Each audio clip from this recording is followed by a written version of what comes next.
Yes everyone, कैसे हैं आप सब। एक बार फिर से मैं आप सबका स्वागत करता हूं हमारे CA inter advance accounting regular batch में। आज हम अपना लेक्चर नंबर 8 स्टार्ट कर रहे हैं। कल हमने AS10 कंप्लीट कर लिया था, कुछ क्वेश्चन बाकी है। मैंने आपको कुछ क्वेश्चंस करने के लिए दिया था। Have you done that questions? एक क्वेश्चन था क्वेश्चन 13। अगर आपने किया होगा तो आपको लगा कि कितना बेहतरीन क्वेश्चन है, लेकिन अभी तक एग्जाम में ये क्वेश्चन नहीं आया है। तो first write down MRQ must revise question, क्योंकि अगर एग्जाम में आएगा तो सेम टू सेम क्वेश्चन आएगा, और अगर आप पहले से करके रखोगे तो you will do correctly in exam. पढ़ते हैं एक बार। Actual limited installed a new plant not a qualifying asset. Not a qualifying asset मतलब ये बात कर रहा है AS16 का। इसके बाद हम AS16 ही करेंगे। AS16 क्या बोलता है? अगर कोई एसेट क्वालिफाइंग एसेट है तो that will be eligible for capitalisation of interest cost. Means अगर आपने उस एसेट को एक्वायर करने के लिए, कंस्ट्रक्ट करने के लिए या प्रोड्यूस करने के लिए अगर आपने कोई लोन लिया है तो उसमें जो आपका इंटरेस्ट कॉस्ट है उसको हम कैपिटलाइज कर देंगे अगर वो क्वालिफाइंग एसेट होगा। मतलब यहां लिख दिया not a qualifying asset, means यहां पे इंटरेस्ट कॉस्ट को हम कैपिटलाइज नहीं करेंगे, बट इसके बाद हम AS16 ही करने वाले, कोई दिक्कत नहीं है। At its production facility and incur the following cost. Cost of plant as per supplier invoice, इसको हम कैपिटलाइज करेंगे। Initial delivery and handling cost, इसको हम कैपिटलाइज करेंगे। Cost of site preparation capitalise करेंगे। Consultant fee for advice on acquisition of plant, इसको भी capitalise करेंगे। Okay sir. Interest charge paid to the supplier against deferred credit, इसको हम capitalise नहीं करेंगे। ये एक्चुअली क्या है? When the payment is deferred beyond normal credit period, तो वहां पे मैंने आपको बताया था interest will be recognised as an expense over the period of credit unless it is covered under AS16। तो पहले लिख दिया it is not a qualifying asset, तो दिस इंटरेस्ट को आप कैपिटलाइज नहीं करोगे। Estimate of dismantling and site registration cost 50,000 after 10 year, present value दिया हुआ 30,000, तो हम 30,000 को कैपिटलाइज करेंगे। ओके।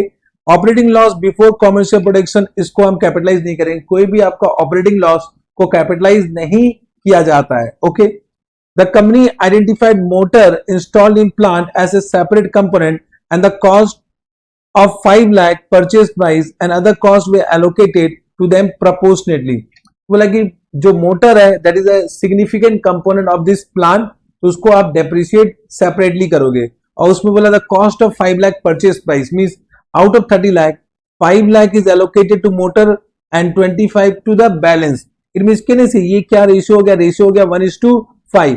मीन्स अदर कॉस्ट भी हम एज्यूम कर लेंगे 1:6 में ही, 1:5 में ही एलोकेट करना है। Got this point? तो यहां लिखा were allocated to them proportionately, तो प्रोपोर्शनेटली मीन्स रेशियो, तो हम इसी रेशियो में उसको एलोकेट कर देंगे जो भी आपका अदर कॉस्ट इसमें कैपिटलाइज हुआ है। The company estimated useful life of plant and those of motor are 10 year and 6 year respectively and SLM method of depreciation are used। तो दोनों का आपको यूजफुल लाइफ दिया हुआ है। At the end of year 4, the company replaces motor installed in the plant at a cost of 6 lakh and estimated a useful life of new motor to be 5 years। तो ये replacement cost है। तो कल हमने किया था अगर कोई रिप्लेसमेंट कॉस्ट लगता है तो carrying amount of old part को डी-रिकॉग्नाइज करेंगे और जो cost price of new part है उसको हम ऐड कर देंगे। Also the company revalued its entire class of fixed asset at the end of year 4। तो बोल रहा है कि रीवैल्यू भी करता है entire class of fixed asset। Okay sir. The revalued amount of plant as a whole is 25 lakh, but the revalued amount of the entire plant is 25 lakh। तो आपको फेयर वैल्यू दिया हुआ है 25 lakh. What is the fair value given? 25 lakh. लेकिन ये entire plant का है। अब यहां पर इस इंटायर प्लांट में कितने से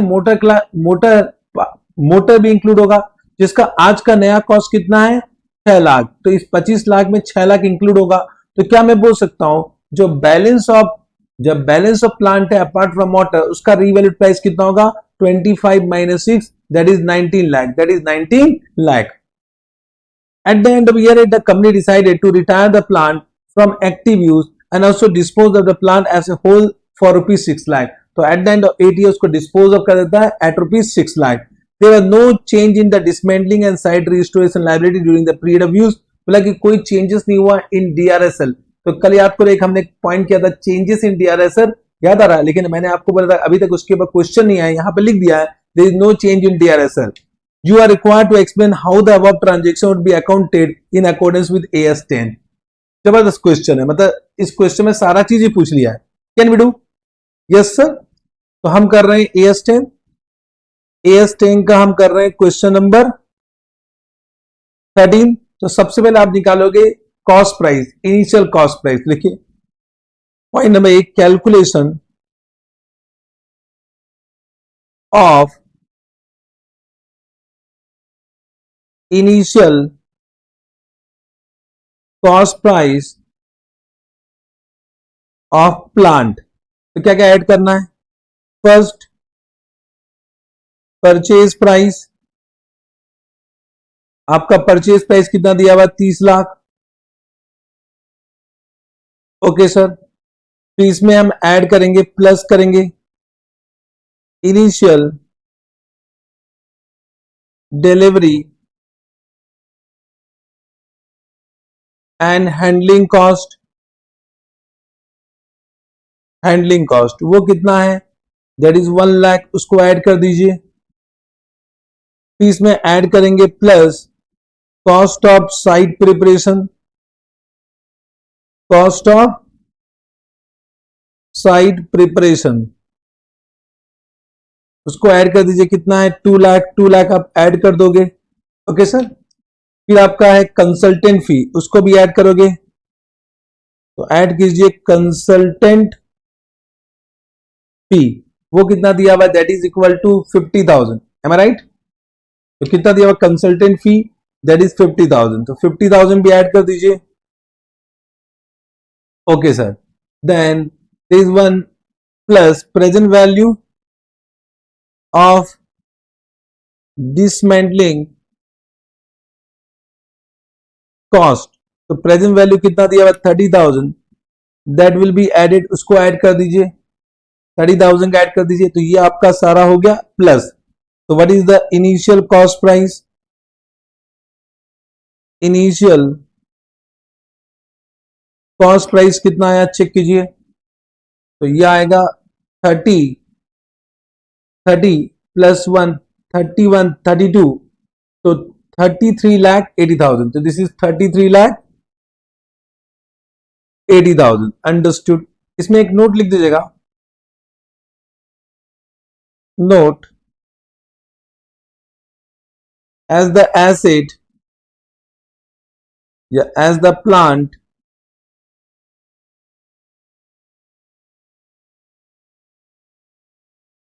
is not a qualifying asset,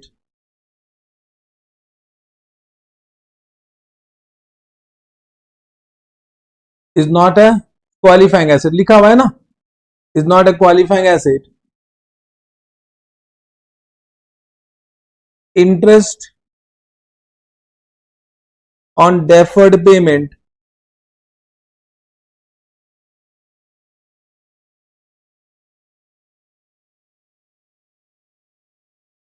will not be capitalized.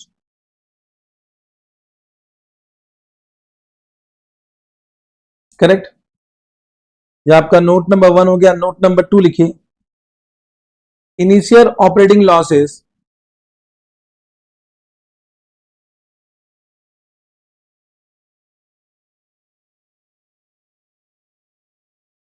initial operating losses will also be not added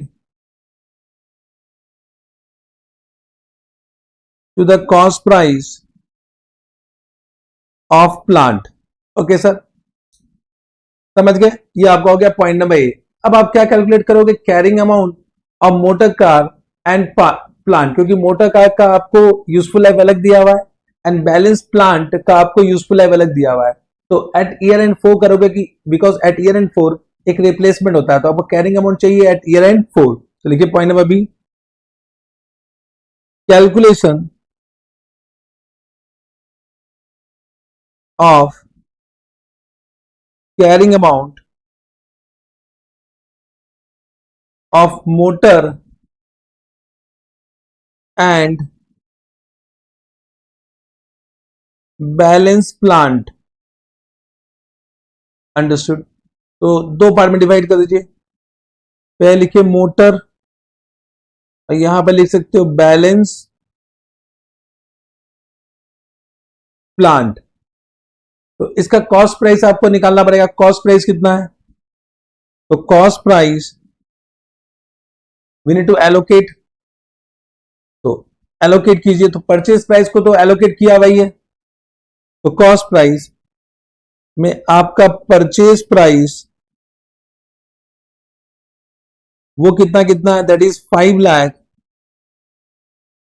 and 25 lakh. और जो अदर कॉस्ट है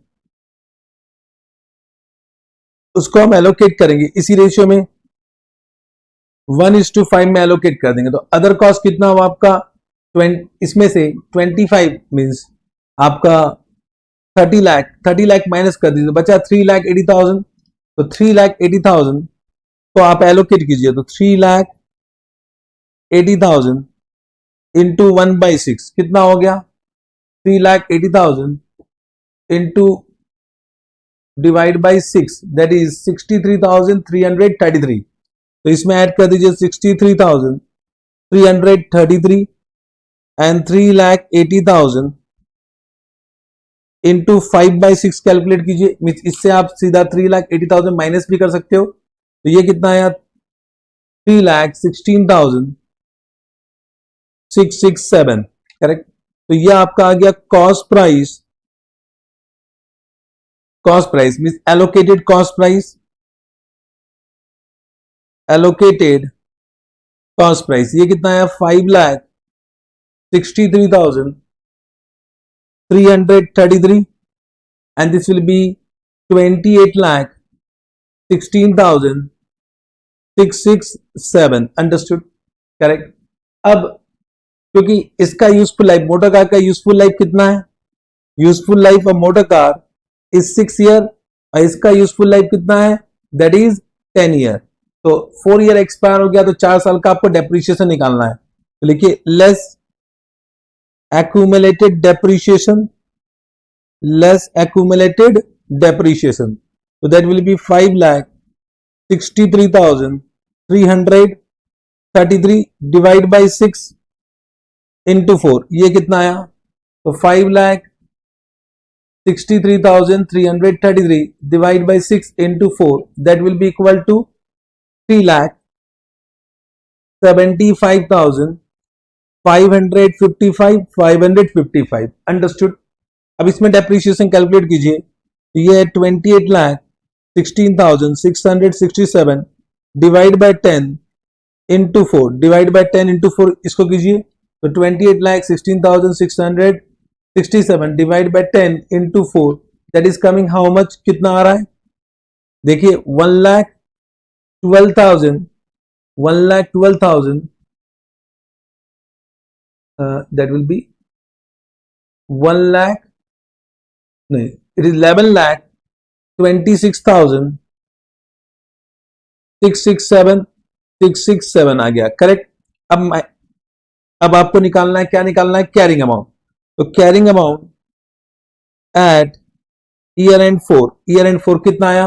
दैट इज 5,63,333 माइनस 3,75,555, ये आया आपका 1,87,778। ओके सर, तो ये कितना है? 28,16,667 माइनस 112,6667, तो ये आ गया आपका 16,90,000। 16,90,000, गजब। समझे? यहां तक समझ गए? Any doubt? No doubt. अब यहां पर क्या हो रहा है? आपका मोटर कार, जो ओल्ड मोटर कार है, जो ओल्ड मोटर पार्ट है उसको रिप्लेस कर रहे हैं और नया मोटर पार्ट को ऐड कर रहे हैं। समझे? इसमें माइनस कीजिए carrying amount of old motor, correct. तो वो कितना? That is same amount 1,87,778 minus कर देंगे और प्लस करेंगे cost price of new motor. वो कितना में खरीदा गया? 6 लाख में खरीदा गया है, तो 6 लाख ऐड कर देंगे। Got this point? समझे? तो ये कितना है? This is carrying amount after replacement. बताइए carrying amount at year end 4, but ये आ गया आपका आफ्टर रिप्लेसमेंट, आफ्टर रिप्लेसमेंट, तो ये आएगा 6 लाख एंड 16,90,000, 16,90,000। बट अब रिवैल्यूएशन हुआ है, रिवैल्यूएशन हुआ है मतलब आपको फेयर वैल्यू दिया हुआ है, टोटल फेयर वैल्यू दिया हुआ है 25 लाख, लेकिन ये टोटल प्लांट का फेयर वैल्यू है, जिसमें 6 लाख किसको बिलोंग करता है, न्यू मोटर का, तो 6 लाख तो ऑलरेडी रिवैल्यूड है, उसको वापस से रिवैल्यू करने की जरूरत नहीं है, अंडरस्टूड। तो यहां पर आप ऐड करोगे plus revaluation, revaluation gain that is credited to revaluation surplus, revaluation surplus में आप उसको ऐड कर दोगे, तो revaluation surplus में उसको हम ऐड कर देंगे, तो कितना, इसमें तो जीरो आएगा क्योंकि इसमें 6 लाख माइनस 6 लाख के करोगे, लेकिन यहां पर कितना आएगा 19 लाख, तो 19 lakh is the fair value, minus कितना करोगे, माइनस इज 16,90,000, 16,90,000, तो ये कितना हुआ, that will be equal to 19 minus 16.9, that is equal to 2,10,000, तो आपका 2,10,000 का रिवैल्यूएशन गेन आ गया। इसको आप क्रेडिट कहां कर दोगे, रिवैल्यूएशन सरप्लस में कर दोगे, तो 2,10,000 आपका रिवैल्यूएशन सरप्लस आ गया। What is the revised carrying amount after revaluation, तो लिखिए revised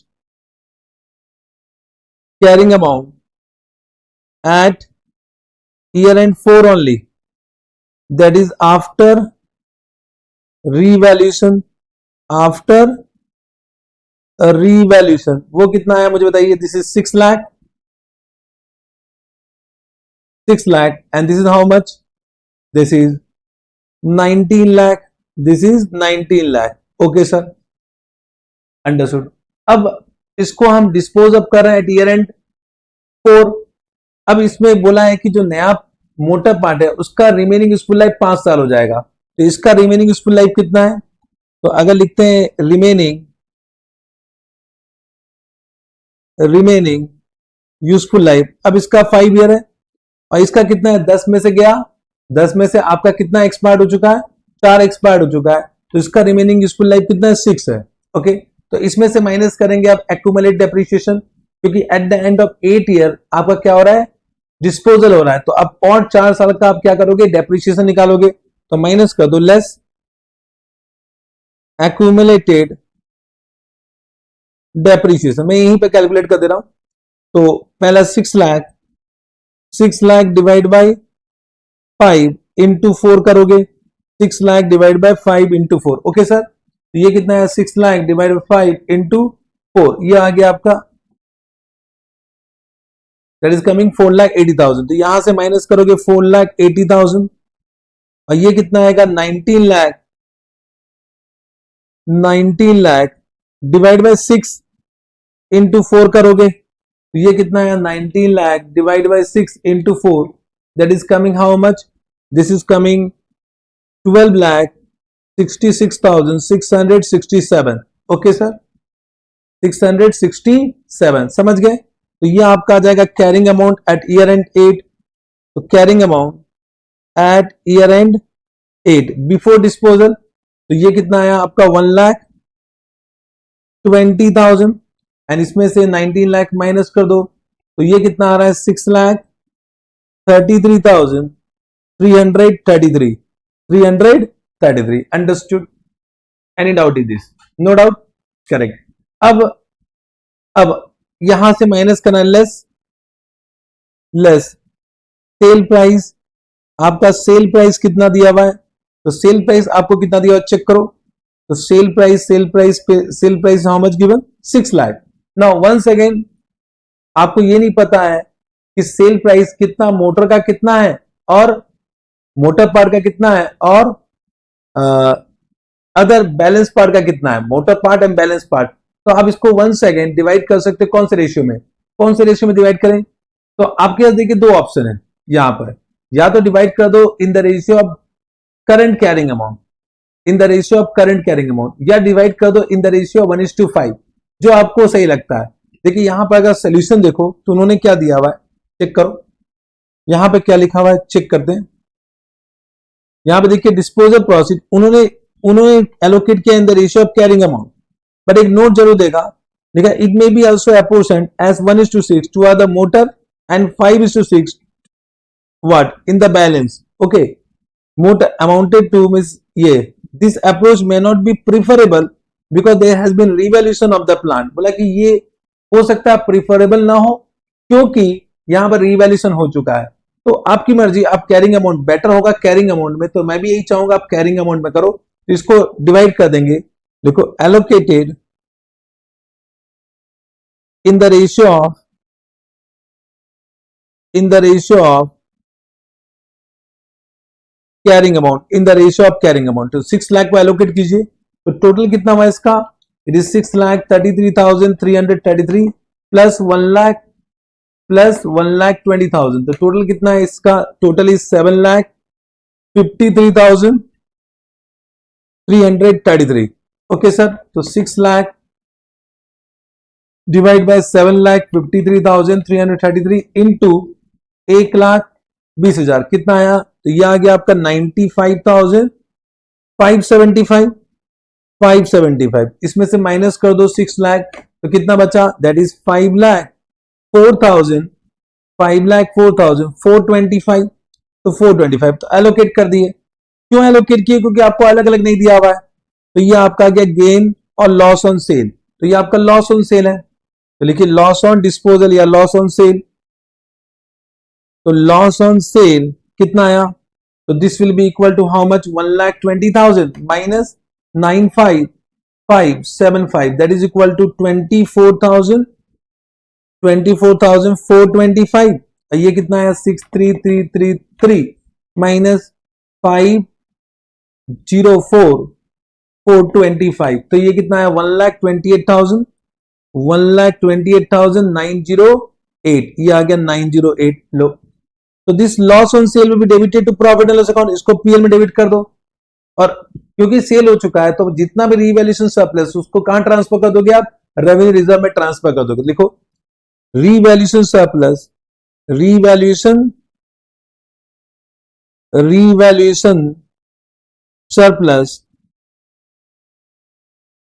transfer to revenue reserve कितना ट्रांसफर करोगे, तो आपका रिवैल्यूएशन गेन कितना था, रिवैल्यूएशन गेन आपका 2,10,000 था। तो entire amount on derecognition of asset will be transfer to what, revenue reserve. ये आपका पूरा सोल्यूशन हो गया। Have you understood? Good question, simple है, एक बार कर लोगे तो एग्जाम में 100% आप कर पाओगे, लेकिन अगर नहीं करके जाओगे तो कहीं ना कहीं दिक्कत आएगा। चलेगा? Okay sir.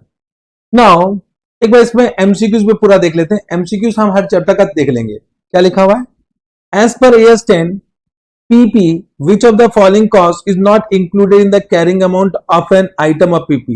Cost of site preparation included, cost of relocating is not included, installation and assembly cost included, initial delivery and handling cost included। तो ऑप्शन नंबर बी आपका ऑप्शन है जिसको आपको चूज करना है। As per AS 10 PP, an entity holding investment property should value investment property। तो ये actually AS 30 में लिखा हुआ है, AS 30 में लिखा हुआ है कि investment property should be valued at under cost model, तो ये होगा under cost model.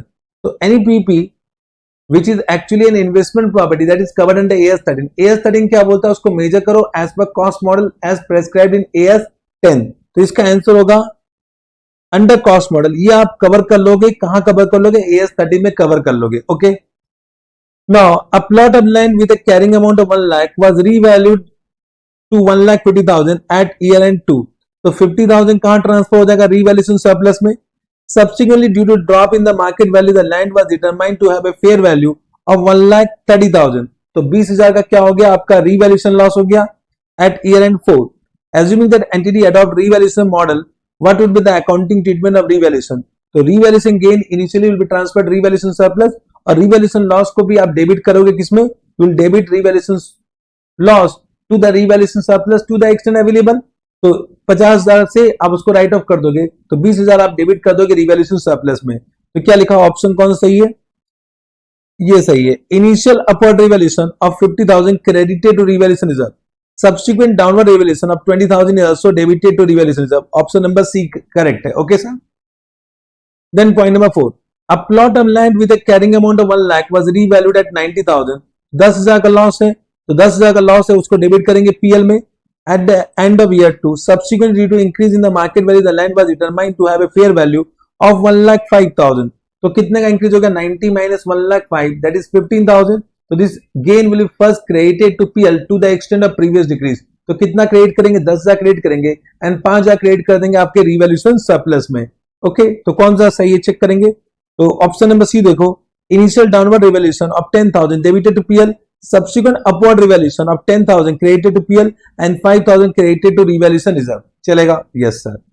Now point number 5, on sale of asset which were revalued upward, what will the treatment of revaluation reserve? तो revaluation reserve को हम transfer कर देते revenue reserve में और रिटेन अर्निंग में। मैंने दोनों नाम यूज किया है without transferring it to PL account, तो वही लिखा है, चेक करो। revaluation reserve is credited to retain earning as a movement in reserve without impacting the PL. PL को इम्पैक्ट नहीं करोगे, तो ऑप्शन नंबर बी करेक्ट है। Okay. Point number 6, a machinery was purchased having an invoice price of 1,18,000, GST is 18,000. तो GST तो add नहीं करेंगे, तो इसका कॉस्ट प्राइस कितना? 1 लाख है। On April 2001, the GST amount is available as input tax credit, लिख भी दिया है। The rate of depreciation is 10% on SLM basis. The depreciation will be, the SLM is equal होगा, तो 10% means 10,000। Every year आपका depreciation कितना होगा? 10,000 होगा। तो option number A is correct. Option number A is correct. Okay, एक और question में डाउट आएगा, एक क्वेश्चन नंबर 2 पढ़ते हैं। Entity A has an existing freehold factory property which it intend to knock down and redevelop. During the redevelopment period the company will move its production facility to another temporary site. The following incremental cost would be incurred. देखिए, जितना relocation cost या shifting cost होता है उसको आप कभी भी capitalise नहीं करते। रीलोकेशन और रीऑर्गेनाइजेशन कॉस्ट को आप कभी भी कैपिटलाइज नहीं करते। तो any setup cost of 5 lakh to install machinery in the new location will not be capitalise. Rent आप पे कर रहे हो वो भी कैपिटलाइज नहीं होगा। Removal cost of 3 lakh to transfer the machinery from old location to temporary location, वो भी कैपिटलाइज नहीं होगा। तो ये कुछ भी कॉस्ट आपका कैपिटलाइज नहीं होगा। क्या लिखा हो? Constructing acquiring new asset may result in incremental cost that would have been avoided if the asset had not been constructed or acquired. These costs are not to be included in the cost of asset if they are not directly attributable to bring the asset to the location and condition. Correct? The cost to be incurred by the company do not meet the requirement of AS10 and therefore cannot be capitalized. सीधा लिखो ना, it is not a directly attributable cost, is not an incremental cost. Incremental cost नहीं है, correct ना? To bring the asset in his present location and condition for his intended use. Correct? Yes sir. तो question number 2 भी समझ में आ गया। एक और क्वेश्चन जिसमें डाउट आएगा क्वेश्चन नंबर 5 में आई है। An amusement park has a soft opening to the public to trial run is attraction. अब देखिए, आपको लगता है ट्रायल रन में ये ट्रायल रन एक्सपेंडिचर का बात करें, बट ट्रायल रन एक्सपेंडिचर का बात नहीं। क्या बोलता है कि एक अम्यूजमेंट पार्क है जिसका एक सॉफ्ट ओपनिंग हुआ only for the attraction, public को अट्रैक्ट करने के लिए। Tickets are sold at a 50% discount during the period and operating capacity is 80%. Means it was ready for use. ये ready for use था। अभी क्या होता है, जैसे हम कोई amusement park या कोई भी एक entertainment के लिए कोई भी हम स्टोर खोलते हैं, तो उसको पहले ना हम पर प्रमोशनल बेसिस डिस्काउंट भी देते हैं ताकि पब्लिक को हम अट्रैक्ट कर पाए। तो वहां पर it is not at working at a full capacity, तो ये होता है इनिशियल ऑपरेटिंग लॉस। तो initial operating loss will never be capitalise. यहां पे लिखा दो official opening day of the amusement park is 3 month later. तो ऑफिशियल ओपनिंग डे से मतलब नहीं है, यहां वो रेडी फॉर यूज था, जैसे वो रेडी फॉर यूज होगा उसके बाद का कोई भी खर्चा को कैपिटलाइज नहीं करेंगे। Management claim that a soft opening is a trial run necessary for the amusement park to be in the condition capable of operating in the intended. ये गलत है, क्योंकि वो अगर आप उसको ओपन करें, पब्लिक वहां पर आ पा रहा है, पब्लिक वहां पर आके मजे ले रहा है, तो इसका मतलब it is available for use. आपने डिस्काउंट दिया है, आप फुल कैपेसिटी में काम नहीं कर रहे हो, इसका मतलब ये इनिशियल ऑपरेटिंग लॉस है, इसको आप कैपिटलाइज कर दोगे। करेक्ट? तो the net operating cost should not be capitalise but should be recognised in SOPL. वही बात लिखा हुआ है, इसको पढ़ लो। समझ में आया? मेरे ख्याल से इसके अलावा और कोई डाउट नहीं आना चाहिए इस पर्टिकुलर चैप्टर में। तो from my point of view AS10 is completed. AS10 is completed. अब हम करेंगे AS16। तो आज हम स्टार्ट करेंगे एक नया AS16। Are you ready? Can we start? Yes sir. तो आते हैं AS60 में। AS16 क्या है? Boring cost. बोरिंग कॉस्ट, अब बोरिंग कॉस्ट मतलब क्या होता है? Interest cost. मींस जब भी आप लोन लोगे तो यू नीड टू पे इंटरेस्ट। अब ये इंटरेस्ट कॉस्ट का क्या अकाउंटिंग ट्रीटमेंट होना चाहिए वो इस चैप्टर में बताया गया। Means what is the objective of AS16? Objective क्या है AS16 का? मेरी बात को समझिए। AS16 का ऑब्जेक्टिव क्या है कि कोई भी अगर आप लोन लेते हैं, boring, boring weather it is short term borrowing और लॉन्ग टर्म बोरिंग, उससे कोई मतलब नहीं है। ये आपका शॉर्ट टर्म भी हो सकता है, यह आपका लॉन्ग टर्म भी हो सकता है, करेक्ट। अगर आपने बोरिंग लिया है, if it is a boring, not equity share capital, not preference share capital, तो अपार्ट फ्रॉम शेयर कैपिटल, तो excluding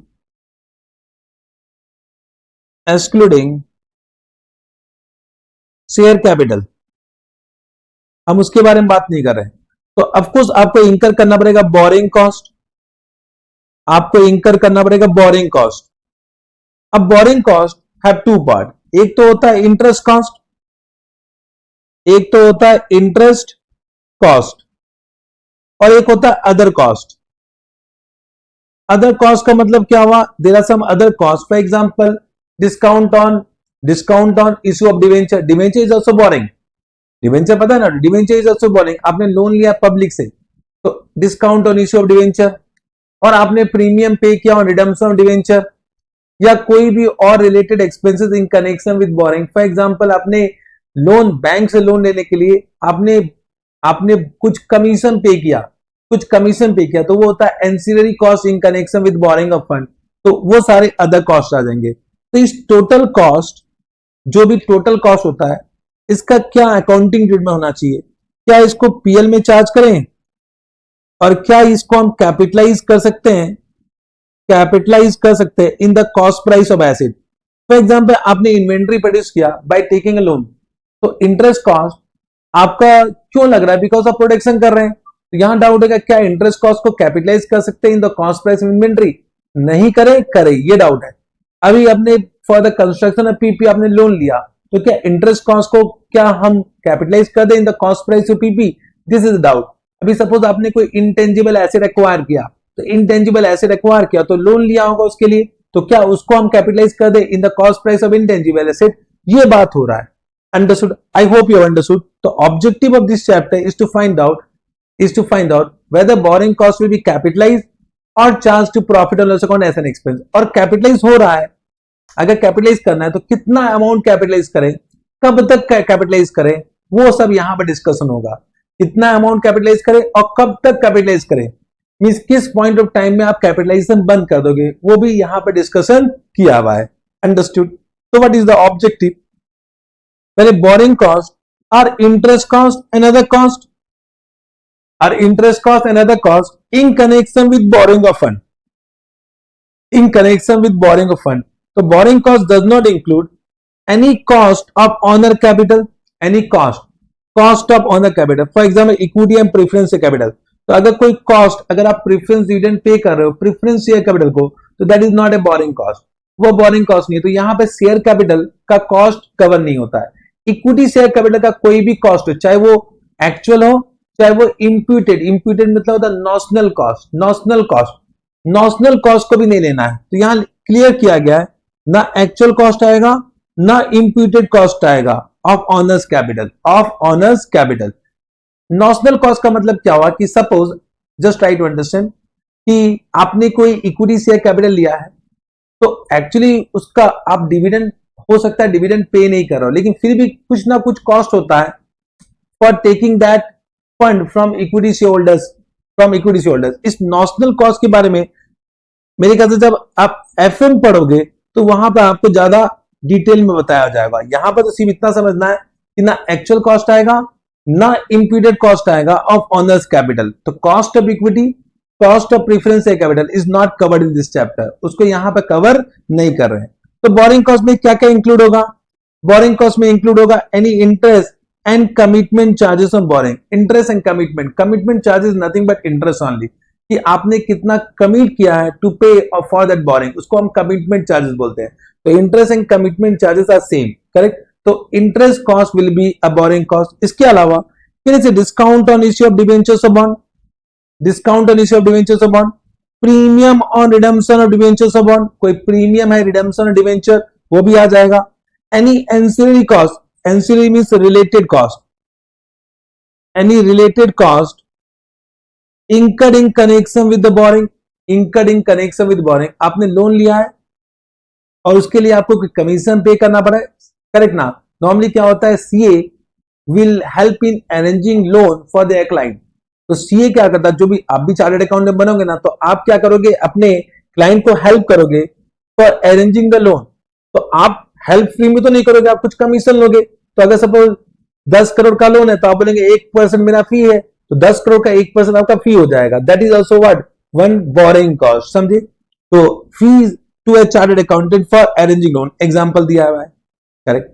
any finance charges in respect of asset acquired under finance lease और under other similar arrangement, इसको हम पढ़ेंगे AS 90 में, इसे हम पढ़ेंगे AS 90 में। बस इसको पढ़ के छोड़ दो, क्योंकि अभी हमने AS 90 नहीं किया, अभी हमें लीज के बारे में पता नहीं है। तो जब लीज आएगा तो वहां पर भी इंटरेस्ट कॉस्ट कैलकुलेट करते हैं। तो हमारा AS 16 बोलता है कि जो भी फाइनेंस कॉस्ट है, जो भी फाइनेंस कॉस्ट है for asset acquired under finance lease, वो भी यहां पर कवर हो जाएगा, उसका भी कवरेज यहां पर।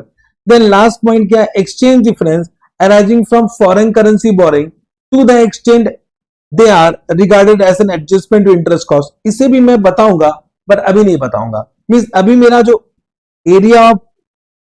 एरिया ऑफ डिस्कशन है वो ये 4 है। Borrowing cost include interest and commitment charges, any amortization of discount on issue of debentures of bond, any amortization of premium on redemption of debentures of bond, any amortization of ancillary cost in connection with borrowing of fund, correct। let me take one example, एक example लेते हैं। Example लिखिए, X Limited issued 10% debenture of rupees 10 lakh at a discount of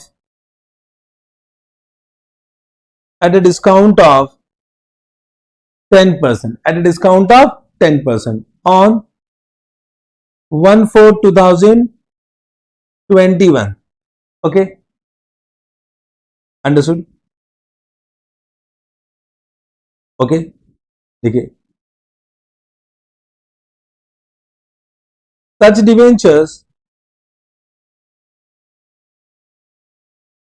debentures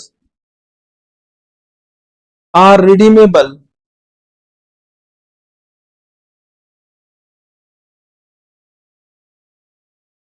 at a premium of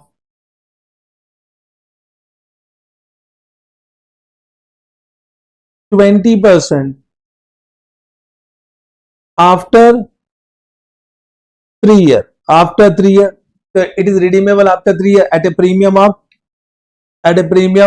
10%। Got this point, एक simple सा example है।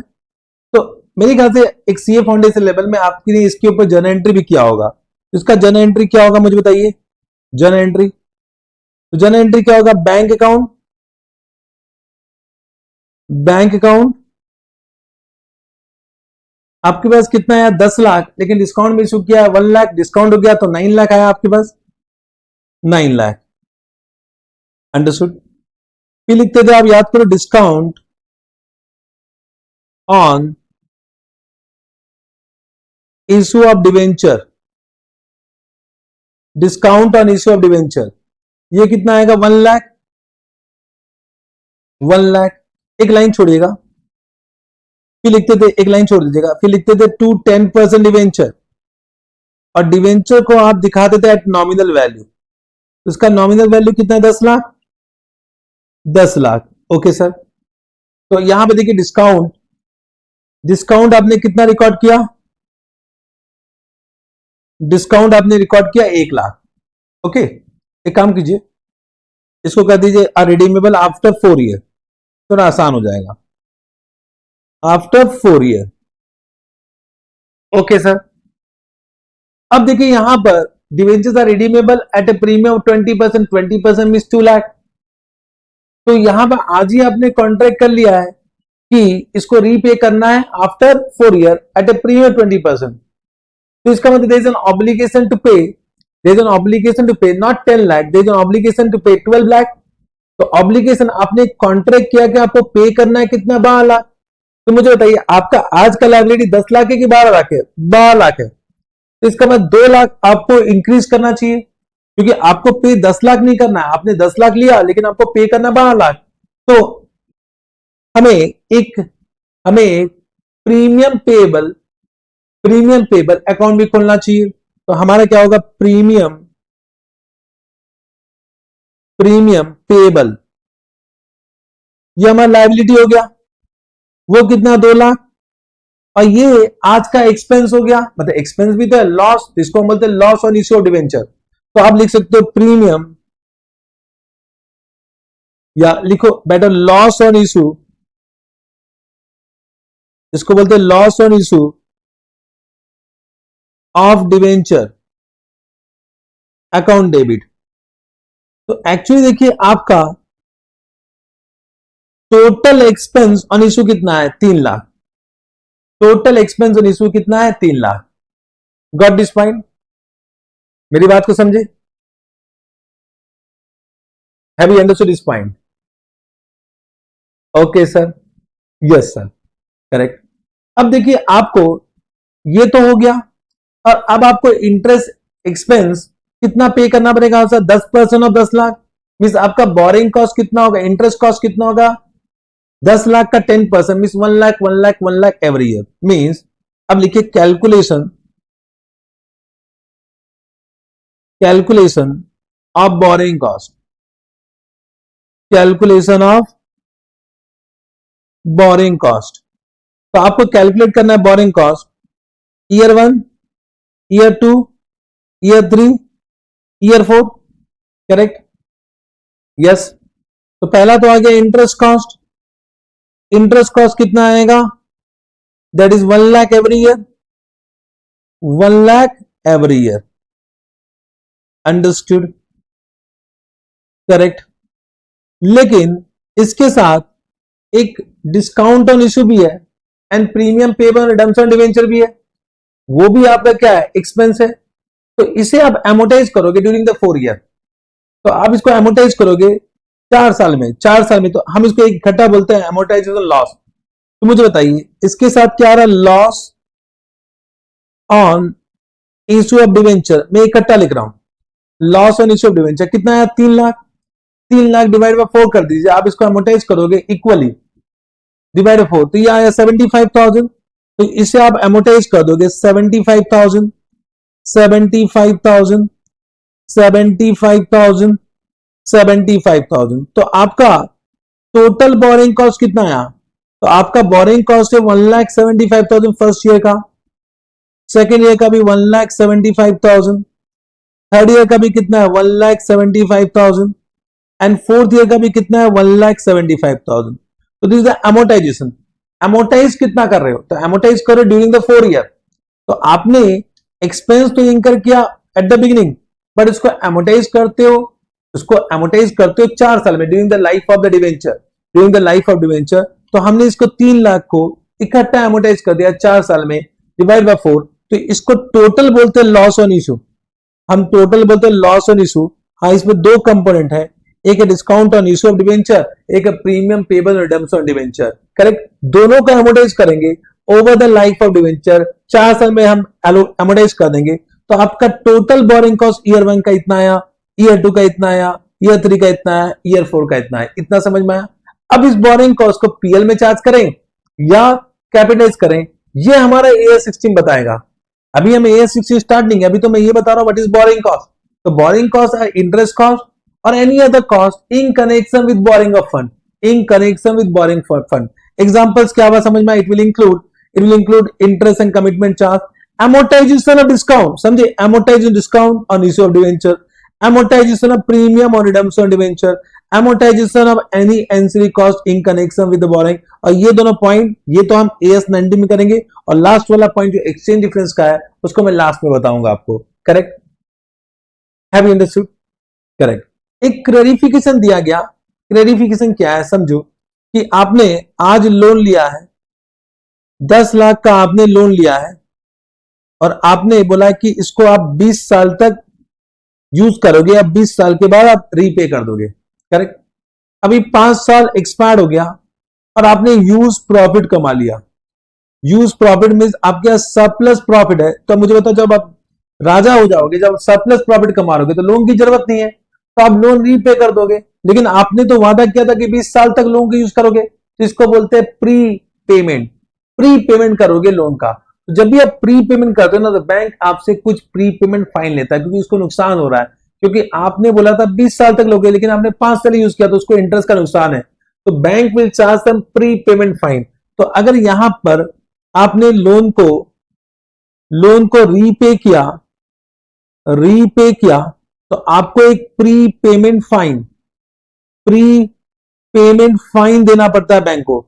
Now the question is that where this prepayment fine, whether it is a borrowing cost, क्या ये prepayment fine is a borrowing cost? तो AS 16 बोलता no, it is not a borrowing cost, because this is incurred on repayment of loan. Borrowing cost का मतलब क्या होता है? Which is incurred in connection with the borrowing of fund. जब आप loan लेते हो, जब आपने बोरिंग अवेल किया, उसको अवेलमेंट का जो कॉस्ट है वो बोरिंग कॉस्ट है। रीपेमेंट का जो भी कॉस्ट है उसको हम बोरिंग कॉस्ट नहीं बोलेंगे। तो one clarification has been given कि प्री पेमेंट और penalty of prepayment fine is not a borrowing cost, वो यहां पर कवर नहीं है, ये यहां पर कवर नहीं है। Understood? Now coming to the accounting treatment. Accounting treatment मैंने आपको बता दिया, या तो बोरिंग कॉस्ट को हम PL में चार्ज करेंगे एज एन एक्सपेंस, या कैपिटलाइज कर देंगे the cost price of asset. तो कैपिटलाइज कब करें, कैपिटलाइज कब करना है वो हम देख रहे हैं। तो हमारा AS 16 बोलता है if the borrowing cost is the directly attributable. अब आपको डायरेक्टली एट्रीब्यूटेबल का मतलब पता है, इंक्रीमेंटल कॉस्ट, इसको हम बोलते हैं incremental cost is any cost which will be incurred only when such asset is acquired और कंस्ट्रक्टेड और प्रोड्यूस। समझे? या तो आप उसको एक्वायर करोगे, या तो उसको कंस्ट्रक्ट करोगे, या उसको प्रोड्यूस करोगे। करेक्ट? तो if the borrowing cost is directly attributable to construction, acquisition और प्रोडक्शन ऑफ ए क्वालिफाइंग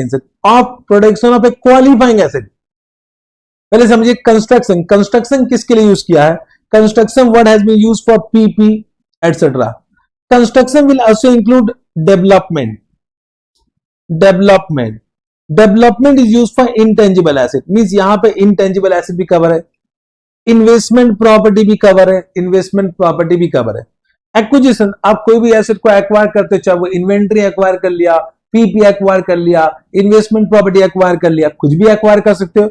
और प्रोडक्शन जो वर्ड है, हम सिर्फ प्रोड्यूस इन्वेंट्री करते हैं, तो production is only for inventory.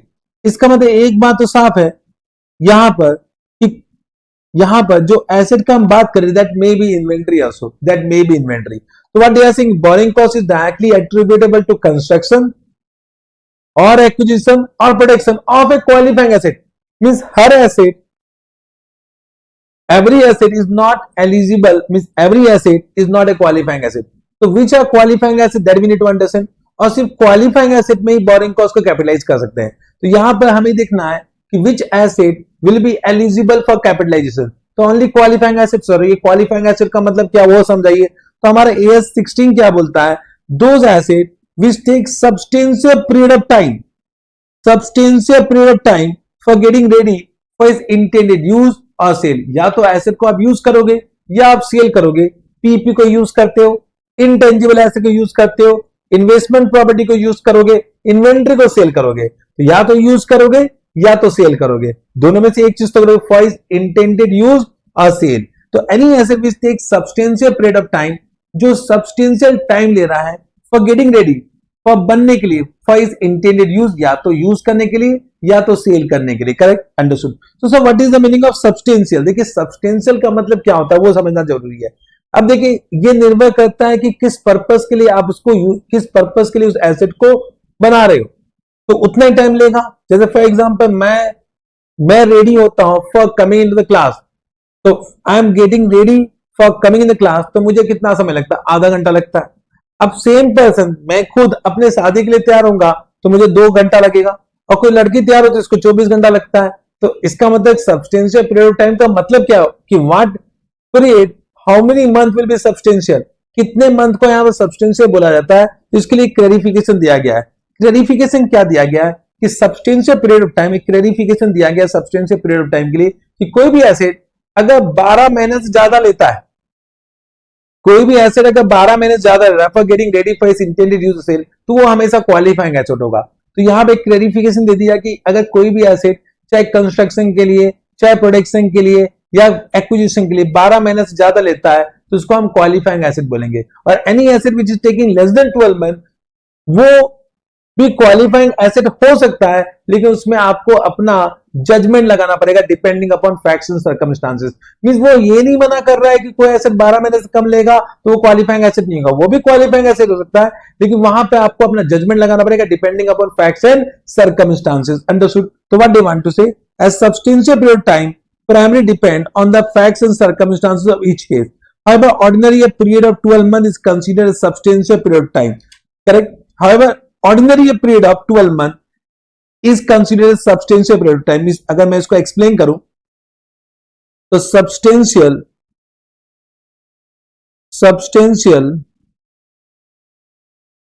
period of time, correct, इसको हम प्यार से बोलेंगे स्पॉट। Okay sir, okay. तो यहां पर अगर if it is taking 12 month, more than 12 month, then asset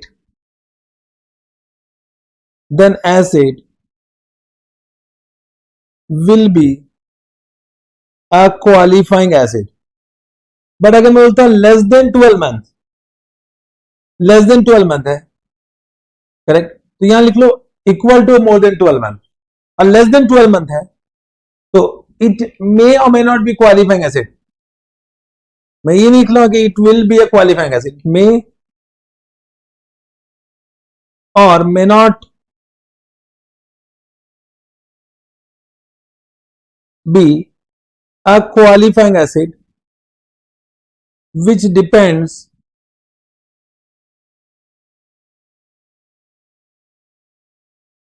on facts and circumstances.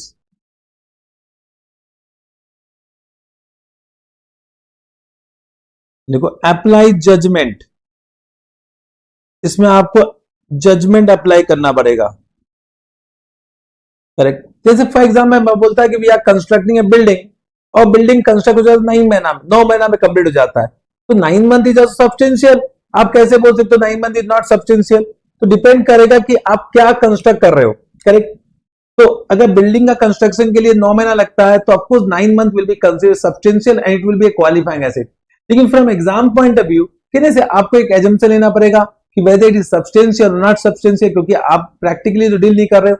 तो from the I will say from the point of question हम एजम्पशन लेंगे, हम क्वेश्चन के हिसाब से एजम्पशन लेते हैं कि भाई वो सब्सटेंशियल है या नहीं है, सब्सटेंशियल है या नहीं है। ऑफकोर्स कहने से अगर कोई एसेट को कंस्ट्रक्ट किया जाता है 3 महीना में, तो 3 महीना हम क्या बोलेंगे, ना it is not A substantial. लेकिन 9 महीना, 8 महीना, 10 महीना अगर कंस्ट्रक्शन पीरियड है तो from exam point of view उसको सब्सटेंशियल बोलेंगे और कैपिटलाइज कर देंगे, गॉट दिस पॉइंट। लेकिन फिर भी from exam point of view हम एक रूल बना लेते हैं, from exam point of view एक रूल बना लेते हैं, करेक्ट। देखो exam point of view, exam point of view, if question is silent, जैसे अभी हमने एएस का क्वेश्चन किया था, वहां पे लिख दिया था it is not a qualifying asset, तो लिख ही दिया, थैंक यू वेरी मच। तो अगर क्वेश्चन साइलेंट है, if question is silent, correct, तो अगर कोई एक्वायर्ड एसेट है, ठीक है, आपने एसेट को एक्वायर किया है,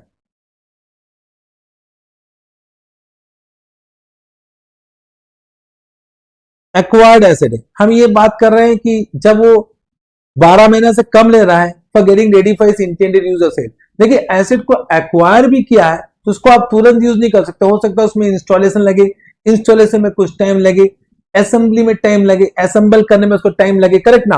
तो even though acquired asset it may take some time for getting ready for its intended use sale, तो एक्वायर्ड एसेट का मतलब ये नहीं होता कि आज ही इसको यूज कर सकते, हाँ कुछ एसेट ऐसा होता है जिसको आज ही आप यूज कर सकते हैं, that will be not a qualifying asset, समझे। लेकिन एक्वायर्ड एसेट है which takes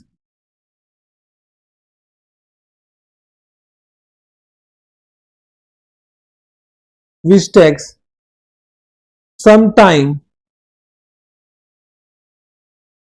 for installation,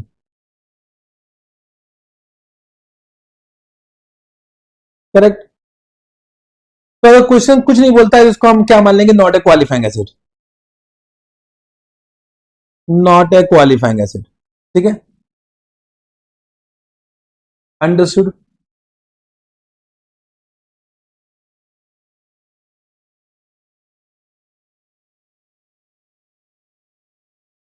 okay sir, फिर लिखिए constructed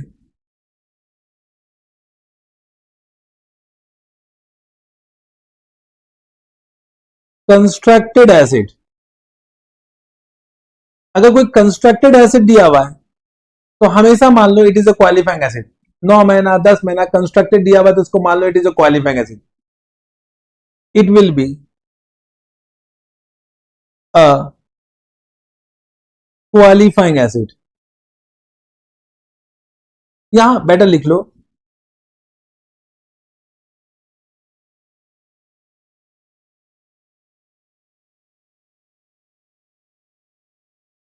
it can be assumed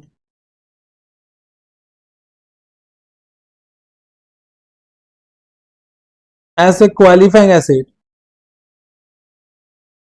or not a qualifying asset by taking some assumption,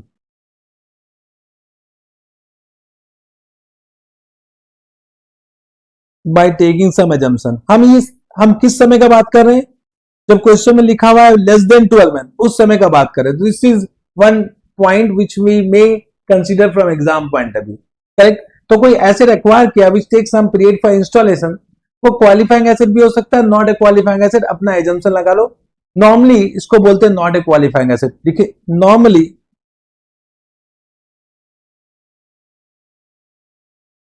normally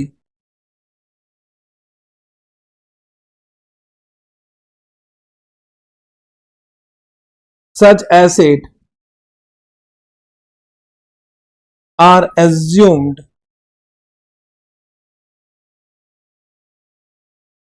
to be not a qualifying asset, normally मैं बोल रहा हूं, understood, correct. लेकिन ये जो सब्सटेंशियल पीरियड ऑफ टाइम जो आपको डेफिनेशन दिया या एक्सप्लेनेशन दिया है कि if it is taking more than 12 month it will be a qualifying asset, less than 12 month depends upon the facts and circumstances. तो ये जो एक्सप्लेनेशन देने का कारण क्या था कि ICI means AS16 want to exclude two type of asset from the purview of definition of what qualifying asset। उनका ऑब्जेक्टिव क्या था कि भाई ये दोनों एसेट को यहां से स्पेसिफिकली एक्सक्लूड कर दो, अंडरस्टूड। तो ये कारण क्या था ये एक्सप्लेनेशन देने का कि भाई any asset which are ready for its intended use sale, which any asset which are ready for its intended use or sale on the date of acquisition, आपने आज खरीदा आज इसको यूज कर सकते हो, आज ही इसको सेल कर सकते हो, it will never be a qualifying asset. Means asset that are ready for the intended use और sale when acquired are not a qualifying asset, ये कभी भी क्वालिफाइंग एसेट नहीं होगा। आपने कार खरीदा by taking a loan, car को तो तुरंत यूज कर सकते हो, जैसे कार खरीदा आप तो लॉन्ग ड्राइव में चल रहा होगा किसी के साथ, करेक्ट ना, तो कार को तो आज ही आपने यूज कर लिया, तो it will not B a qualifying asset. आपने कोई ऑफिस बिल्डिंग खरीदा और जैसे आपने खरीदा वो अवेलेबल फॉर यूज है, it is not a qualifying asset. हाँ, आपने ऑफिस बिल्डिंग खरीदा, उसमें कुछ रिनोवेशन करने का, रिनोवेशन करवाना, उसमें टाइम लगेगा, then it may be a qualifying asset। समझे मेरी बात को, yes sir। और they want to also exclude those inventory that are routinely manufactured or otherwise produced in a large quantity on a repeated basis over a short period of time are not a qualifying asset। Means क्या बोलना चाहता है, inventory के बारे में समझो। Inventory अगर मैं बोलता हूं इन्वेंट्री, तो इन्वेंट्री या तो आप परचेज करोगे, या तो आप परचेज करोगे, या तो आप मैन्युफैक्चर करोगे, या तो आप परचेज करोगे, या तो मैन्युफैक्चर या आप बोल सकते प्रोड्यूस करोगे। करेक्ट। परचेज क्या करते हो, या तो आप रॉ मटेरियल परचेज करते हो, या आप स्टॉक इन ट्रेड परचेज करते हो। स्टॉक इन ट्रेड मींस आप ट्रेडिंग कर रहे हो। तो कहने से जब आप परचेज करते हो, it is available for consumption या अवेलेबल फॉर सेल, तो these are not a qualifying asset, these are not a qualifying asset. समझे? अंडरस्टूड। अब अगर आप मैन्युफैक्चर कर रहे हो, मैन्युफैक्चर कर रहे हो, तो या तो आप लार्ज क्वांटिटी मैन्युफैक्चर करोगे,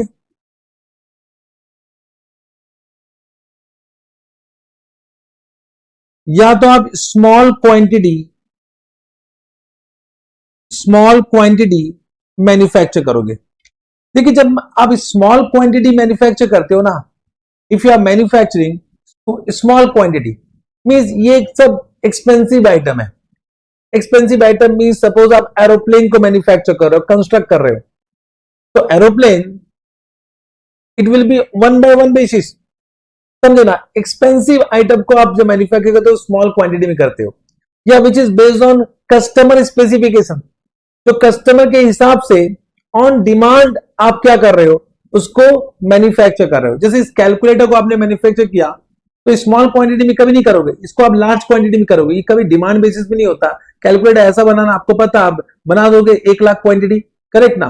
लेकिन अगर सपोज यही कैलकुलेटर आप स्मॉल क्वांटिटी में कर रहे हो, इसका मतलब ऑन डिमांड है। ऑन डिमांड मींस कस्टमर बोला है कि भाई ऐसा ही कैलकुलेटर बनाना है और ऑन डिमांड कर रहे हो, तो वो स्मॉल क्वांटिटी हो जाता है। करेक्ट। तो स्मॉल क्वांटिटी में है, तो then it may be a qualifying asset depending upon the substantial period of time. ठीक है। अब लार्ज क्वांटिटी में है, अगर लार्ज क्वांटिटी में, तो दो तरह का हो सकता है। या तो आप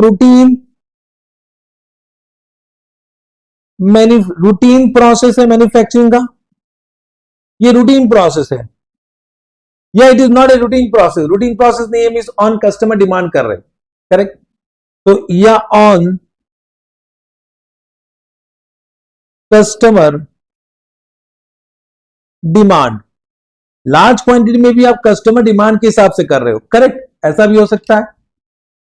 are you able to understand what I am saying? तो अगर लार्ज क्वांटिटी है, लार्ज क्वांटिटी है और रूटीन प्रोसेस है, रूटीन प्रोसेस मींस हर 3 महीना, हर 4 महीने के बाद प्रोडक्शन प्रोसेस स्टार्ट कर देते हो। आप कस्टमर का डिमांड का वेट नहीं करते हो। हर 2 महीना, हर 4 महीना, हर 5 महीने के बाद आप routine process of production start कर देते हो। You will not wait for customer demand, या कस्टमर डिमांड जब आता है, ऑर्डर आता है, तभी मैन्युफैक्चरिंग करोगे, तो ये भी हो सकता है। अब ये रूटीन प्रोसेस है, मैं यहां लिखता हूं। Correct. And it is for smaller period of time, small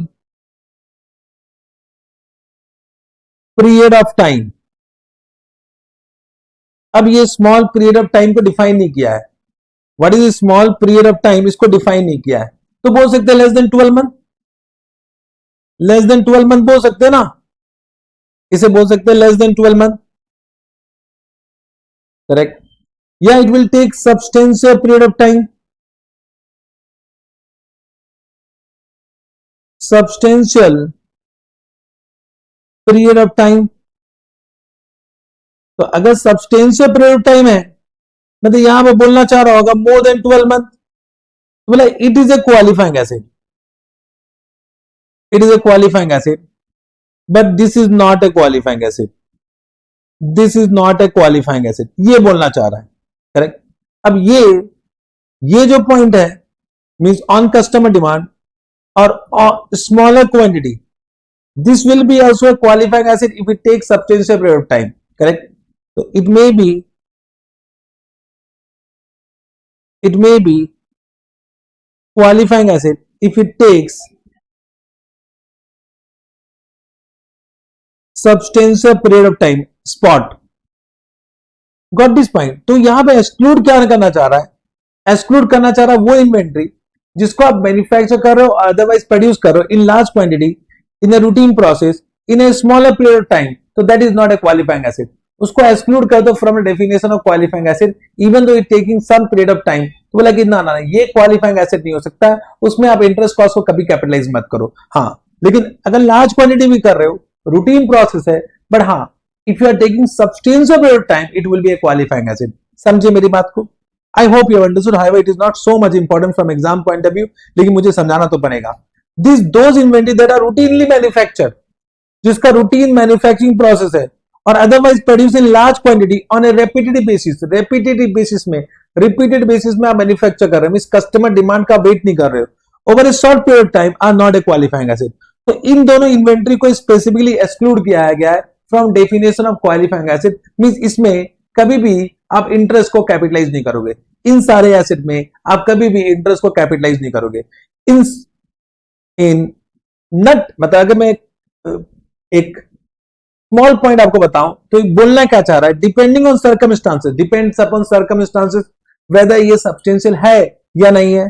any of the following में be a qualifying asset, inventory, manufacturing plant, power generation facility, intangible asset, investment properties and bearer plant. Bearer plant याद करो एएसटी में cover होता है, तो any bearer plant can be also a qualifying asset. तो bearer plant can be also a qualifying asset. बताना चाहता है कि डिपेंडिंग अपॉन सर्कमस्टांसेस कि whether it takes substantial period of time or not, it can be a qualifying acid. Got this point? समझ गए। अब इन्हीं से अगर ये क्वालिफाइंग एसिड है तो आप इंटरेस्ट को कैपिटलाइज करोगे, अगर ये क्वालिफाइंग एसिड नहीं है तो आप इंटरेस्ट को कैपिटलाइज नहीं करोगे, चार्ज कर दोगे प्रॉफिट एंड लॉस अकाउंट में। ऐसा बहुत सारा क्वेश्चन आता है। Let us take some question, what type of question they may ask, what type of question they may ask. Let us take question number 1। क्या लिखा हुआ है? On 24/2003, JLC Limited obtained loan from bank of 50 lakh to utilize as under construction of said, purchase of machine, working capital के loan लिया। Working capital मतलब आप अपने operations के लिए, डे टू डे एक्टिविटीज के लिए आपने कुछ लोन लिया है। Advance for purchase of truck in March 2004 the construction of said was completed in March 2004, in March 2004 आपने 20/4/2003 को लिया, मार्च 2004 में construction of said was completed, means 12 महीने से तो कम ही ले रहा है, ठीक है। And machinery installed, delivery of truck was not receive, बोला ट्रक का डिलीवरी अभी तक नहीं मिला है। Total interest charge by the bank for the year ended 31 March 2004 was 9 lakh. So the treatment of interest as per year 16। तो आपको लिखना है boring cost that are directly attributable to the acquisition, construction or production of a qualifying asset should be capitalized. A qualifying asset is the asset that takes substantial period of time for getting ready for its intended use or sale. Correct? But इसमें लिखना है the asset is ready for its intended use or sale at the time of acquisition, then it is not treated as a qualifying asset. इतना आप लिख लोगे, yes. अब आपको देखना है, देखिए कंस्ट्रक्शन, मैंने बोला कंस्ट्रक्शन होगा तो अगर लेस देन 12 मंथ है तो इसको क्वालिफाइंग एसिड मान लो।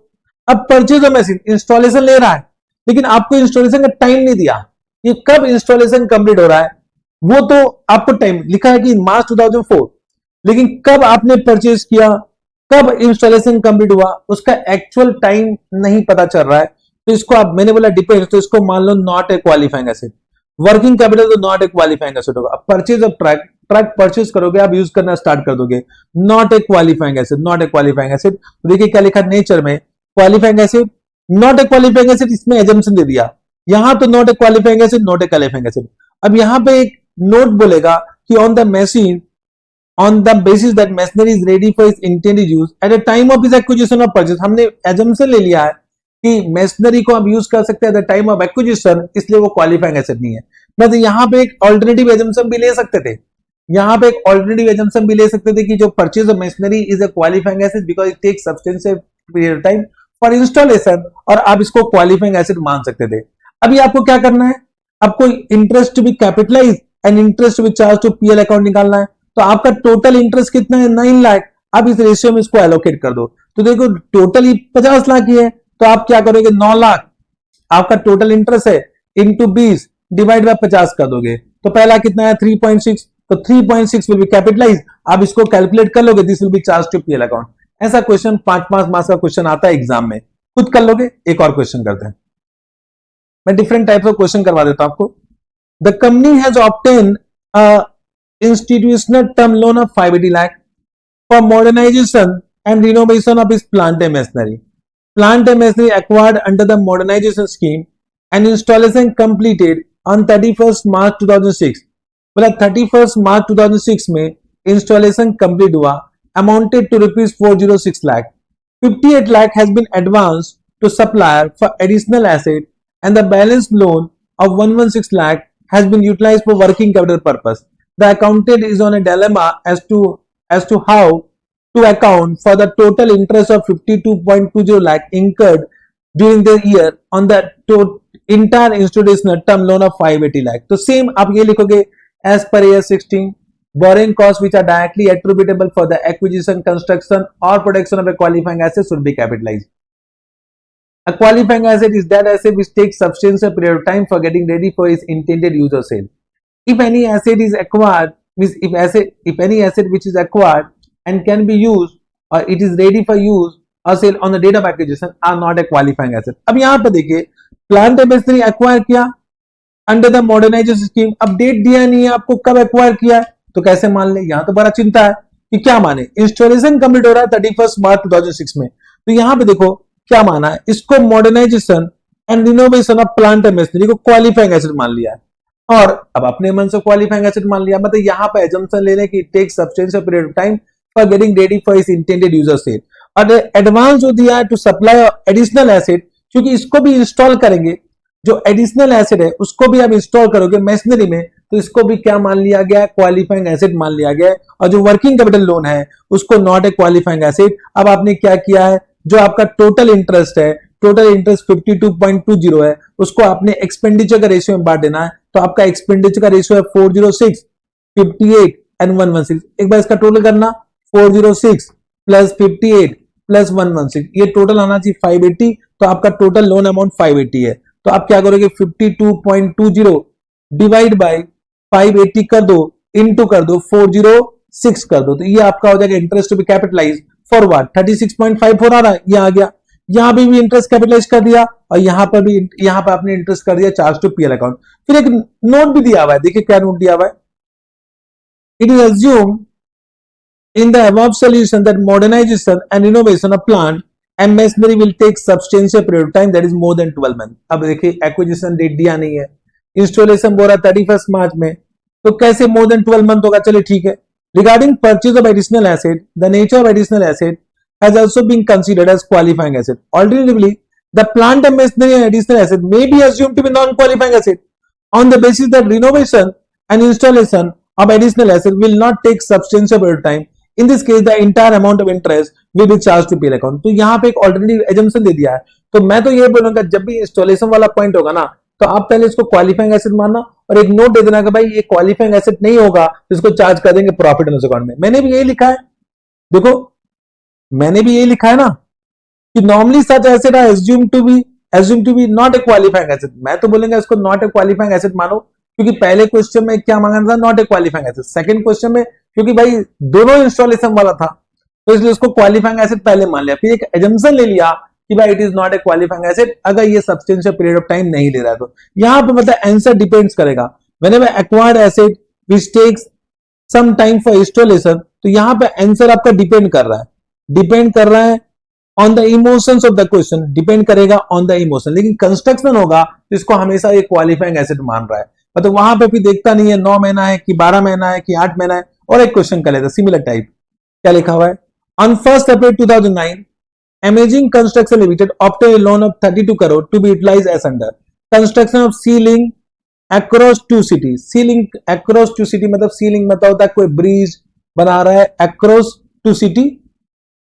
Work was held up totally for a month during the year due to high water level. ये मैं आपको बाद में बता दूंगा, अभी इसमें बोरिंग कॉस्ट कैपिटलाइज होगा, कंस्ट्रक्शन लिख दिया तो क्वालिफाइंग एसेट ही है। Purchase of equipment and machinery not a purchase लिखा तो not a qualifying asset. Working capital not a qualifying asset. Purchase of vehicle not a qualifying asset. Advance of tools, advance for purchase of tools crane, purchase लिख दिया तो not a qualifying asset. Purchase of technical know how not a qualifying asset. Total interest कितना दिया 80 लाख। 80 लाख को आप amortise कर दो, आप डिवाइड कर दो इन दिस रेशियो, इसके एक्सपेंडिचर के रेशियो में डिवाइड कर दो, करेक्ट ना। तो ये आपका क्या हो जाएगा, इस रेशियो में आप क्या करोगे, इसको डिवाइड कर दोगे, तो वही है, कर लोगे खुद। तो देखिए यहां पर लिखा कंस्ट्रक्शन क्वालिफाइंग एसिड, तो देखो सब में नो लिख दिया है, सब में नो लिख दिया, आपको सिर्फ क्या लिखना, वही चीज same para as per AS 16 borrowing costs which are directly attributable to the construction, acquisition or production of a qualifying asset will be capitalized. A qualifying asset is that asset which takes substantial period of time, will be for getting ready for its intended use or sale, or qualifying asset. फिर लिखना है any asset which are ready for its intended use or sale on date of acquisition that are not a qualifying asset, that are excluded from the definition of qualifying asset. लिख लोगे, ठीक है ना। तो यहां पे लिखा it is assume that work held up for a month due to high water level is normal. तो ये पॉइंट मैं आपको बाद में पढ़ाऊंगा, ये पॉइंट अभी हमने किया नहीं है, ये एग्जांपल मैंने आपको करवाया नहीं है, ये एक लास्ट पॉइंट है जहां पे आपको समझ में आ जाएगा कि इवन तो वर्क रुक गया है 1 महीने के लिए, फिर भी आप बोरिंग कॉस्ट को कैपिटलाइज करोगे for that particular month, correct. तो क्वेश्चन नंबर 6 भी हो गया। ऐसा बहुत सारा क्वेश्चन है, आप खुद कर लेना। मैंने आपको 3 क्वेश्चन करवा दिया है, एक क्वेश्चन नंबर 1 करवा दिया, क्वेश्चन नंबर 4 करवा दिया, क्वेश्चन नंबर 6 करवा दिया। Okay sir, correct. अब आते हैं amount of capitalisation, amount of capitalisation में आते हैं, ठीक है। ये इंपॉर्टेंट है कि कितना अमाउंट कैपिटलाइज करना है। फॉर दिस पर्पस सारे बोरिंग को डिवाइड किया गया 2 पार्ट में, एक होता है स्पेसिफिक बोरिंग, एक होता है नॉन स्पेसिफिक या जनरल बोरिंग। स्पेसिफिक बोरिंग का मतलब क्या, any borrowing which is take, any borrowing जिसको आपने लिया है for any specific purpose. For example आपने बिल्डिंग कंस्ट्रक्शन करना है, स्टार्ट करना है, आपने बिल्डिंग कंस्ट्रक्शन करना है, अब बिल्डिंग कंस्ट्रक्शन के लिए आपने लोन लिया है, तो this become a specific boring. लेकिन आपने सपोज डिवेंचर इशू कर दिया, अब डिवेंचर किस लिए इशू किया उसका पर्पस डिफाइन नहीं है, तो ये हो गया एक जनरल बोरिंग, एक नॉन स्पेसिफिक बोरिंग हो गया। तो कितना बोरिंग कॉस्ट कैपिटलाइज करोगे फॉर स्पेसिफिक, कितना बोरिंग कॉस्ट कैपिटलाइज करोगे नॉन स्पेसिफिक, वो हमें देखना है। तो देखिए अगर आपने कोई स्पेसिफिक बोरिंग लिया है तो हमारा AS 16 क्या बोलता है, that borrowing cost is directly attributable for the construction, acquisition और production of a qualifying asset. तो आपको पूरा बोरिंग कॉस्ट को कैपिटलाइज करना पड़ेगा irrespective of any expenditure incurred during the period. तो एक्सपेंडिचर कितना इंकर हुआ उससे मतलब नहीं है, जितना बोरिंग कॉस्ट हुआ उसको आप कैपिटलाइज कर दो क्योंकि स्पेसिफिक बोरिंग है, करेक्ट। तो इस केस में क्या करना है, एक्चुअल बोरिंग कॉस्ट इंकर्ड आपको कैलकुलेट करना है, अंडरस्टूड। तो suppose just try to understand, मेरी बात को समझना, मैं एग्जांपल समझा देता हूं कि सपोज लेट्स से कि आपने 1/4 को 10 लाख का लोन लिया एट द रेट ऑफ 10%। अब ड्यूरिंग द ईयर आपने एक्सपेंडिचर किया ऑन क्वालिफाइंग एसेट 4 लाख का, क्योंकि आपको 4 लाख का जरूरत था पहले साल में, तो 6 लाख का जरूरत पड़ेगा सेकेंड ईयर में, क्योंकि आप हो सकता है कंस्ट्रक्शन करो बिल्डिंग का 2 साल में, तो हो सकता है 6 लाख का रिक्वायरमेंट आपको पड़े सेकेंड ईयर में। तो अभी तो 6 लाख का रिक्वायरमेंट नहीं है, तो आपने क्या किया, इस 6 लाख को आपने इन्वेस्ट कर दिया outside your business, outside your business. क्यों इन्वेस्टमेंट क्या होगा, क्योंकि आप अच्छे बिजनेसमैन हो, आपको पता है कि भाई आपने यहां पे 10% इंटरेस्ट देना है, तो कुछ इंटरेस्ट सेव कर लो by investing it for a temporary period, क्योंकि आपको सेकेंड ईयर में ये फिर से चाहिए होगा, तो फर्स्ट ईयर में इसका जरूरत नहीं है, तो इसको इन्वेस्ट कर दो आउटसाइड द बिजनेस। आपने इन्वेस्टमेंट कर दिया एट 7%, करेक्ट। तो यहां पर आपका बोरिंग कॉस्ट कितना हुआ, 10 लाख इंटू 10% मीन 1 लाख तो आपका बोरिंग कॉस्ट हुआ, और आपने सेव कितना कर लिया, आपने 6 लाख इन्वेस्टमेंट कर दिया एट 7%, तो कितना इन्वेस्टमेंट कर दिया, 6 लाख इंटू 7%, तो कितना इनकम अर्न हुआ फ्रॉम टेम्पोररी इन्वेस्टमेंट, वो हुआ 42,000। तो आपका नेट अमाउंट कितना आया, मतलब यहां पर हमारा क्या बोलता है कि net amount of borrowing cost will be capitalise. तो कितना नेट अमाउंट हुआ, तो ये हो गया 58,000। आप 58,000 को क्या करोगे, कैपिटलाइज करोगे, अंडरस्टूड, मेरी बात समझे। तो 58,000 को आप कैपिटलाइज करोगे, तो हमारा AS 16 क्या बोलता है, actual borrowing cost incurred on specific borrowing निकाल लो, less income earn from temporary investment, उसको माइनस कर दो, amount of capitalization will be the net amount, net amount को कैपिटलाइज करो। मींस इस इंटरेस्ट अर्न को आपको PL में क्रेडिट नहीं करना है, आपको इसको बोरिंग कॉस्ट से माइनस कर देना है, और नेट अमाउंट को आप कैपिटलाइज कर दोगे इन the cost price of the asset, understood, yes sir. Now actual borrowing cost incurred irrespective of expenditure incurred, मतलब यहां पे कितना एक्सपेंडिचर इंकर हो उससे मतलब नहीं है। आपने 10 लाख का लोन लिया है ना, तो आपका 1 लाख बोरिंग कॉस्ट है, स्पेसिफिक पर्पस है। तो are you able to understand? तो ये इंटरेस्ट कॉस्ट क्यों लग रहा है? क्योंकि आपने कंस्ट्रक्शन करना था बिल्डिंग का, तो ये डायरेक्टली एट्रीब्यूटेबल हो गया फॉर द कंस्ट्रक्शन और एक्विजिशन और प्रोडक्शन ऑफ क्वालिफाइंग एसेट। तो यहां पर जो एक्सपेंडिचर किया उसका कोई मतलब नहीं है, आपका जितना बोरिंग कॉस्ट हुआ उसको आप कैपिटलाइज कर दोगे। सपोज आपने इन्वेस्टमेंट नहीं किया, आपने इन्वेस्टमेंट नहीं किया, वो आपकी मर्जी है, आप इन्वेस्टमेंट करना चाहते हो या नहीं करना चाहते हो वो आपकी मर्जी है। तो अब आपका पूरा 1 लाख बोरिंग कॉस्ट कैपिटलाइज हो जाएगा, पूरा 1 लाख बोरिंग कॉस्ट कैपिटलाइज हो जाएगा। अंडरस्टूड? इसमें एक ही क्वेश्चन है, क्वेश्चन 7 देखते हैं। क्वेश्चन 7 में क्या लिखा हुआ है चेक करेंगे। तो क्वेश्चन 7 में आइए क्या लिखा हुआ है। Question number 7, rainbow limited borrowed an amount of 150 crore for the construction of boiler plant। तो स्पेसिफिक बोरिंग हो गया at 11% per annum। The plant is expected to complete in 4 years since the weighted average cost of capital is 13%। फिर से इसका कोई मतलब नहीं है, हम तो बोरिंग कॉस्ट निकालेंगे actual rate of interest. Actual rate of interest कितना है? 11%। The accountant of Rainbow Limited capitalized 19.50 crore for accounting period ended 31st March 2002 due to surplus fund out of 150 crore। बोला कि 150 करोड़ में कुछ सरप्लस फंड था, income of 3.5 crore we earned and credited to PL account. ये भी गलत है, income को आपको पीएल में क्रेडिट नहीं करना। मतलब यहां पे आपका बोरिंग कॉस्ट कितना हुआ? 150 इंटू 11%। तो 150 इंटू 11% कितना आया आपका? 16.5। और income earn from temporary investment कितना है? 3.5। तो माइनस कर दो 3.5। इसका मतलब बोरिंग कॉस्ट आप कितना कैपिटलाइज करोगे? आप 13 करोड़ आप 13 करोड़ कैपिटलाइज करोगे, बोरिंग कॉस्ट कैपिटलाइज करोगे। यहां पर जो यहां पे क्या लिखा हुआ है कि the accountant rainbow limited capitalise 19.5, ये गलत है, ये गलत है। अंडरस्टूड? तो क्या लिखा हुआ चेक करो कि एक्चुअल इंटरेस्ट आपका कितना है? 16.5, उसमें से माइनस कर दो income on temporary investment from specific borrowing 3.5, तो आपका 13 crore borrowing cost to be capitalise for the year ended आ गया। करेक्ट? उसके बाद जो लिखा हुआ पढ़ लो। अंडरस्टूड? इस तरह का क्वेश्चन आ सकता है। ऐसा क्वेश्चन मल्टीपल चॉइस क्वेश्चन में आ सकता है, एमसीक्यू में आ सकता है। Yes sir, yes sir. चले आगे चलते हैं। अब बात करेंगे नॉन स्पेसिफिक और जनरल बोरिंग। नॉन स्पेसिफिक और जनरल बोरिंग के बारे में बात करेंगे। Okay sir? नॉन स्पेसिफिक और जनरल बोरिंग, उसके लिए मैं क्या करूंगा, एक एग्जांपल लेता हूं, उस एग्जांपल समझाऊंगा कि नॉन स्पेसिफिक बोरिंग आपको ये समझ में आ गया, that is a boring which can be use for any purpose. Any purpose के लिए यूज कर सकते हैं, ठीक है ना? तो इस पर्टिकुलर पार्ट को एक क्वेश्चन समझाता हूं। एक क्वेश्चन समझते हैं, कौन सा क्वेश्चन ले? 11 में आइए। 11 में नहीं, पहले करेंगे हम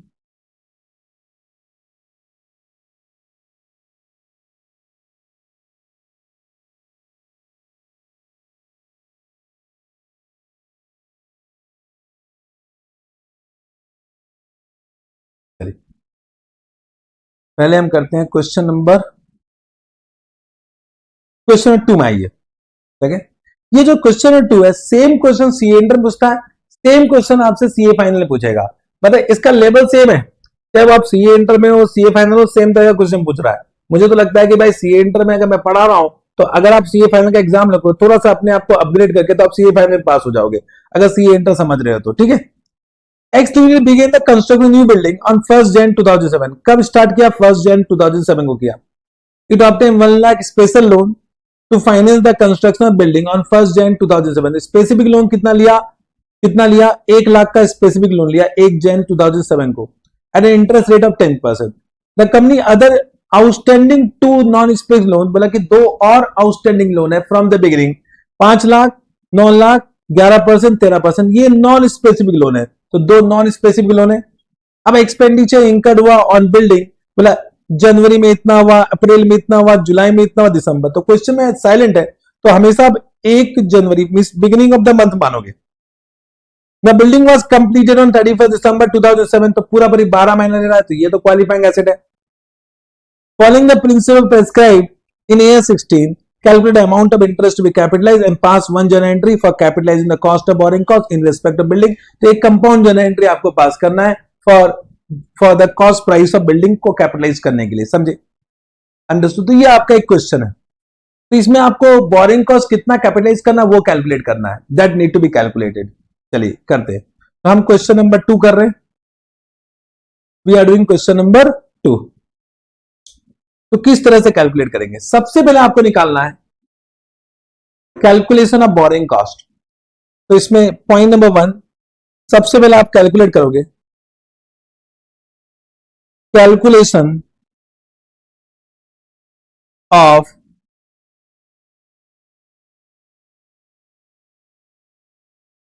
बोरिंग कॉस्ट, करेक्ट। तो आप लिखोगे on specific borrowing, specific boring कितना हुआ? तो आपका लोन का अमाउंट कितना है? That is 1 lakh. Rate of interest कितना है? 10%। कितने महीने के लिए? 12 महीने के लिए, 12/12। तो ये कितना आ गया? 10,000 आ गया, करेक्ट। फिर लिखोगे ऑन नॉन स्पेसिफिक या जनरल बोरिंग, जो लिखना है, non specific boring. Okay sir. तो यहां पे आपके दो लोन है, एक है 5 लाख का, एक है कितने का? एक है 5 लाख, एक है 9 लाख का, ठीक है। तो 5 लाख का पहले देखो। तो 5 लाख, उसमें रेट ऑफ इंटरेस्ट कितना है? 11%। ये हो गया 12/12, करेक्ट। क्योंकि आउटस्टैंडिंग जब लिखेगा तो फ्रॉम द बिगिनिंग हो, इट इज आउटस्टैंडिंग, तो आउटस्टैंडिंग फ्रॉम द बिगिनिंग आपको ये एजम से लेना है। तो 11% कितना हुआ? 55,000 हो गया, 55,000 हो गया। और एक लोन है कितने का? That is 9 lakh, 13%। तो लिख लो 9 लाख 13%, तो भी 12/12 हो गया। तो 9 लाख इंटू 13% कितना हुआ भाई? That is 1,17,000। पहले मुझे बताओ नॉन स्पेसिफिक का टोटल कितना है वह? तो ये कितना आ गया? 1,72,000। तो टोटल बोरिंग कॉस्ट कितना हुआ? तो आपका टोटल बोरिंग कॉस्ट हुआ 1,82,000। समझे? ये आपका पहला स्टेप हो गया, समझे? अब देखिए, जब भी आपके पास एक से अधिक नॉन स्पेसिफिक लोन है तो हमारा AS 16 क्या बोलता है? आपको एक weighted average rate of interest निकालना है, जिसको इस चैप्टर में बोलेंगे कैपिटलाइजेशन रेट, करेक्ट। क्योंकि आपके यहां दो नॉन स्पेसिफिक लोन है, तो आप एक weighted average rate of interest निकाल लीजिए, तो हम उसे बोलते हैं कैपिटलाइजेशन रेट। तो अब हम कैलकुलेट करेंगे calculation of capitalisation rate. Capitalisation rate, इसे हम कैपिटलाइजेशन रेट क्यों बोलते हैं? क्योंकि इस रेट को लगाओगे on expenditure to find out how much borrowing cost to be capitalise, नाम पड़ गया कैपिटलाइजेशन रेट। हालांकि ये कुछ नहीं है, ये है वेटेड एवरेज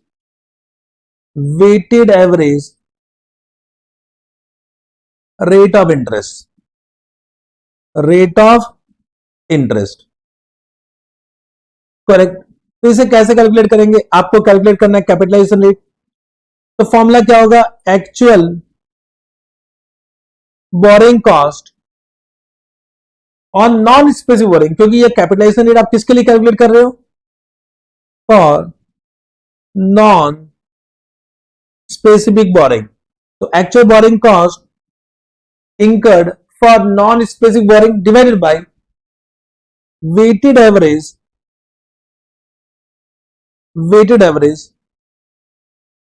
borrowing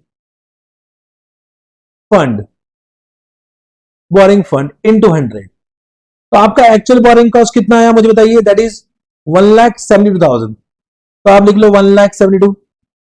अब वेटेड एवरेज बोरिंग फंड का मतलब क्या हुआ? देखिए, 5 लाख आपके पूरे साल भर आपने यूज किया, इंटायर ईयर आपने यूज किया, तो 5 लाख आप वेट दोगे 12/12।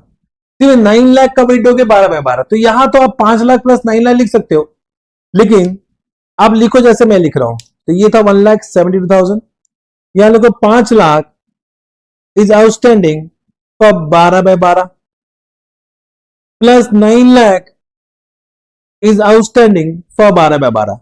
देखिए, इस क्वेश्चन में तो ठीक है, आपने 5 लाख 9 लाख लिख दिया, चलेगा।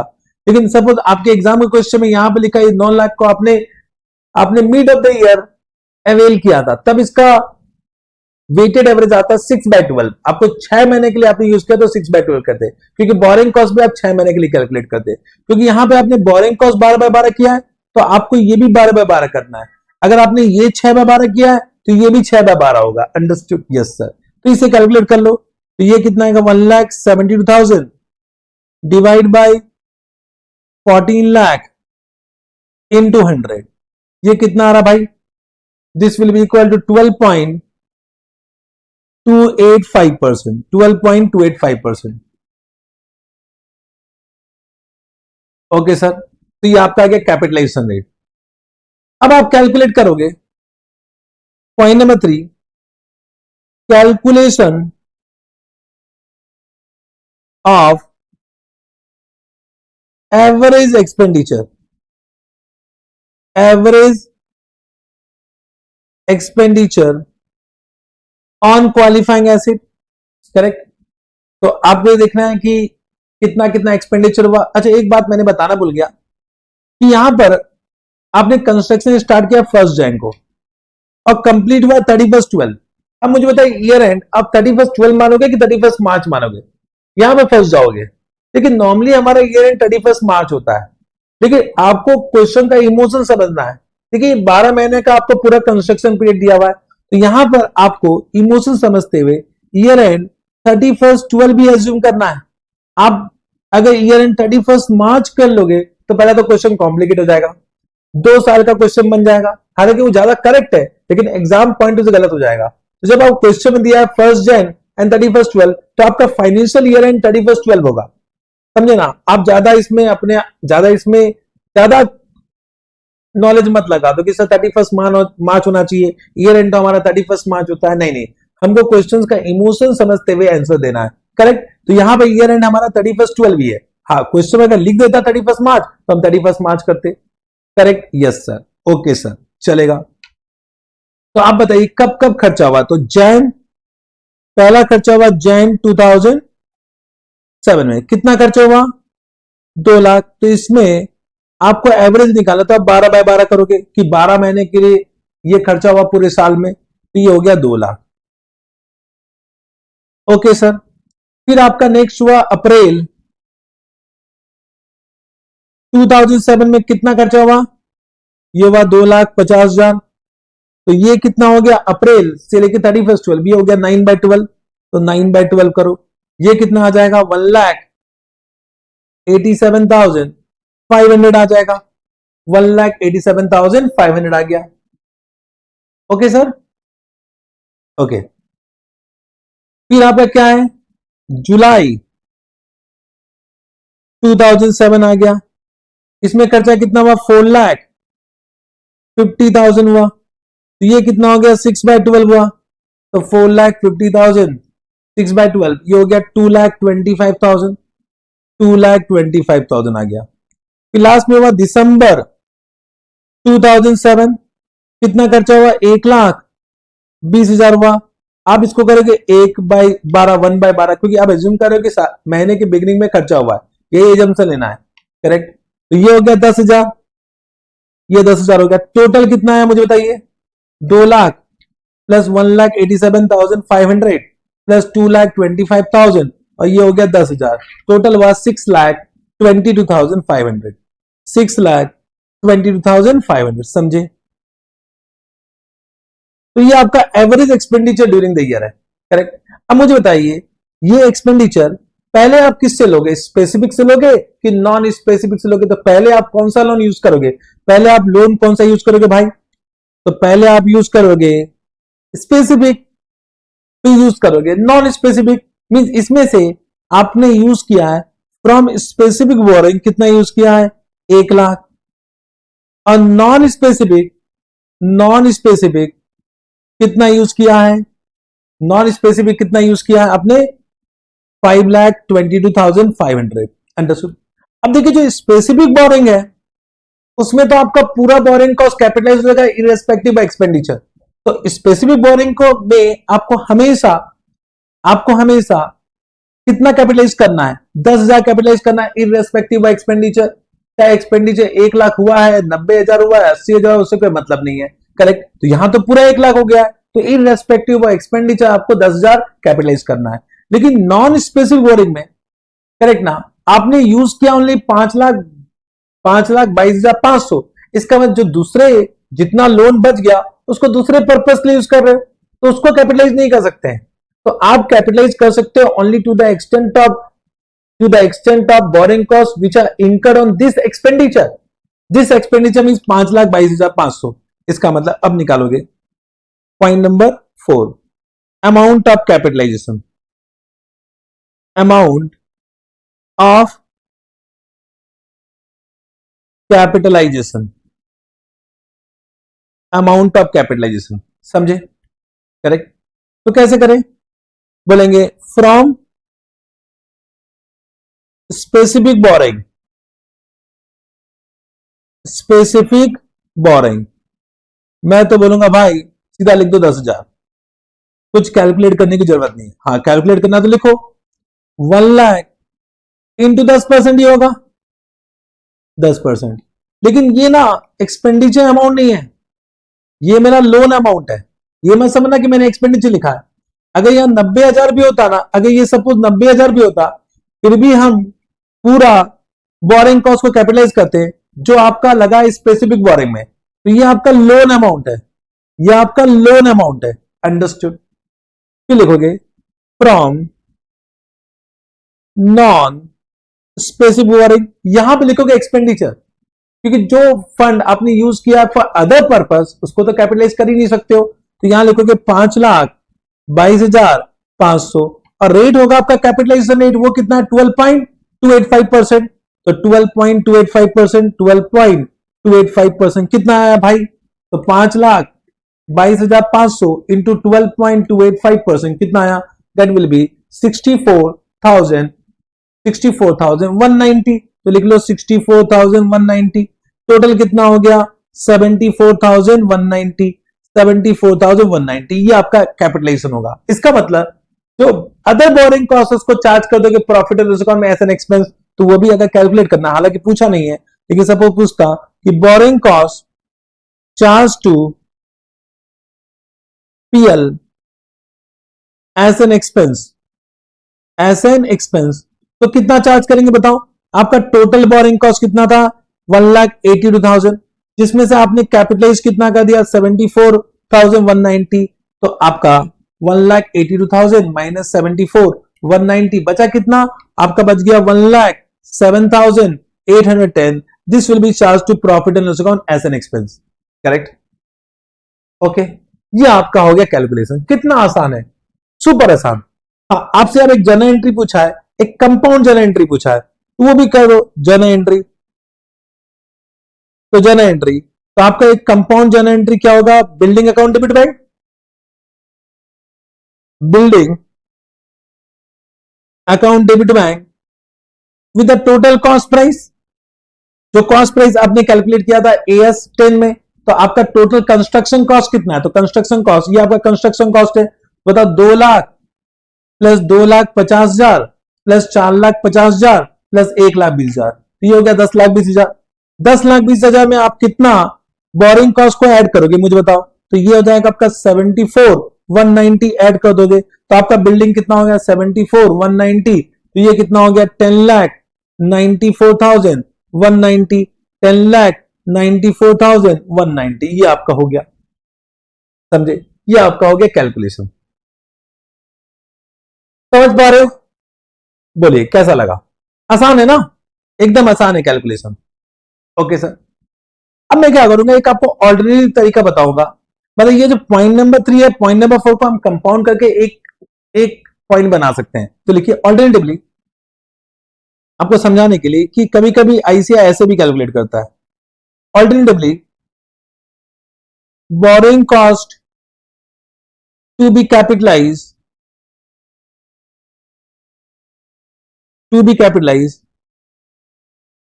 can be calculated as under,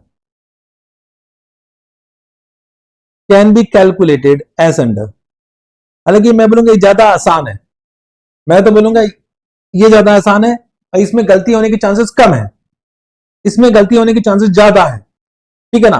तो पहले तो मैंने करवा दिया एवरेज एक्सपेंडिचर के हिसाब से, अब कैसे कर सकते हैं।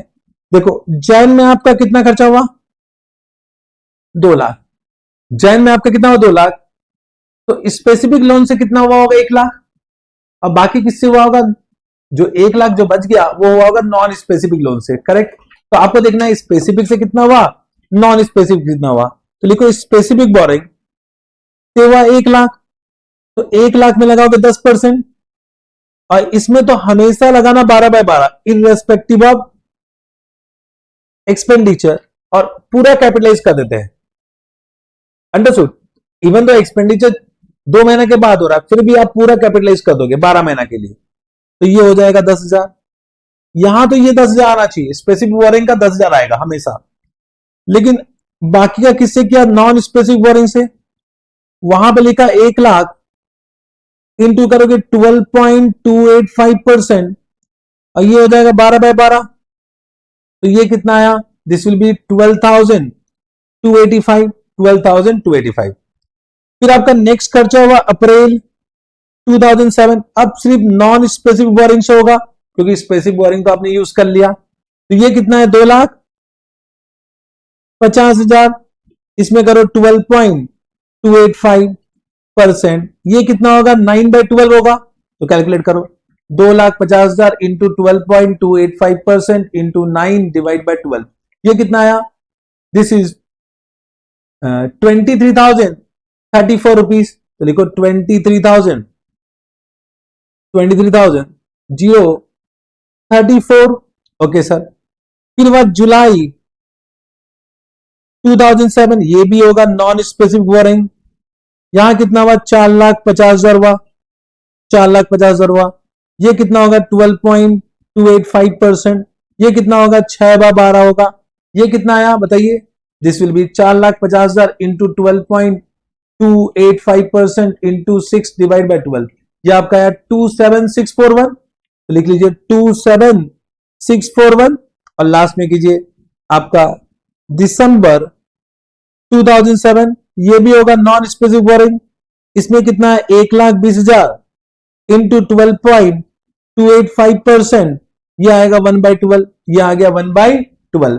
ये कितना आया, ये आएगा 1228। अब इसको टोटल कीजिए, ये कितना आ रहा है चेक कर लीजिए, 10,000 प्लस 12,285 प्लस 23,034 प्लस 27,641 प्लस 1228, तो देखिए अप्रोक्सीमेटली 74,019, मतलब 2 रुपए का डिफरेंस आ रहा है।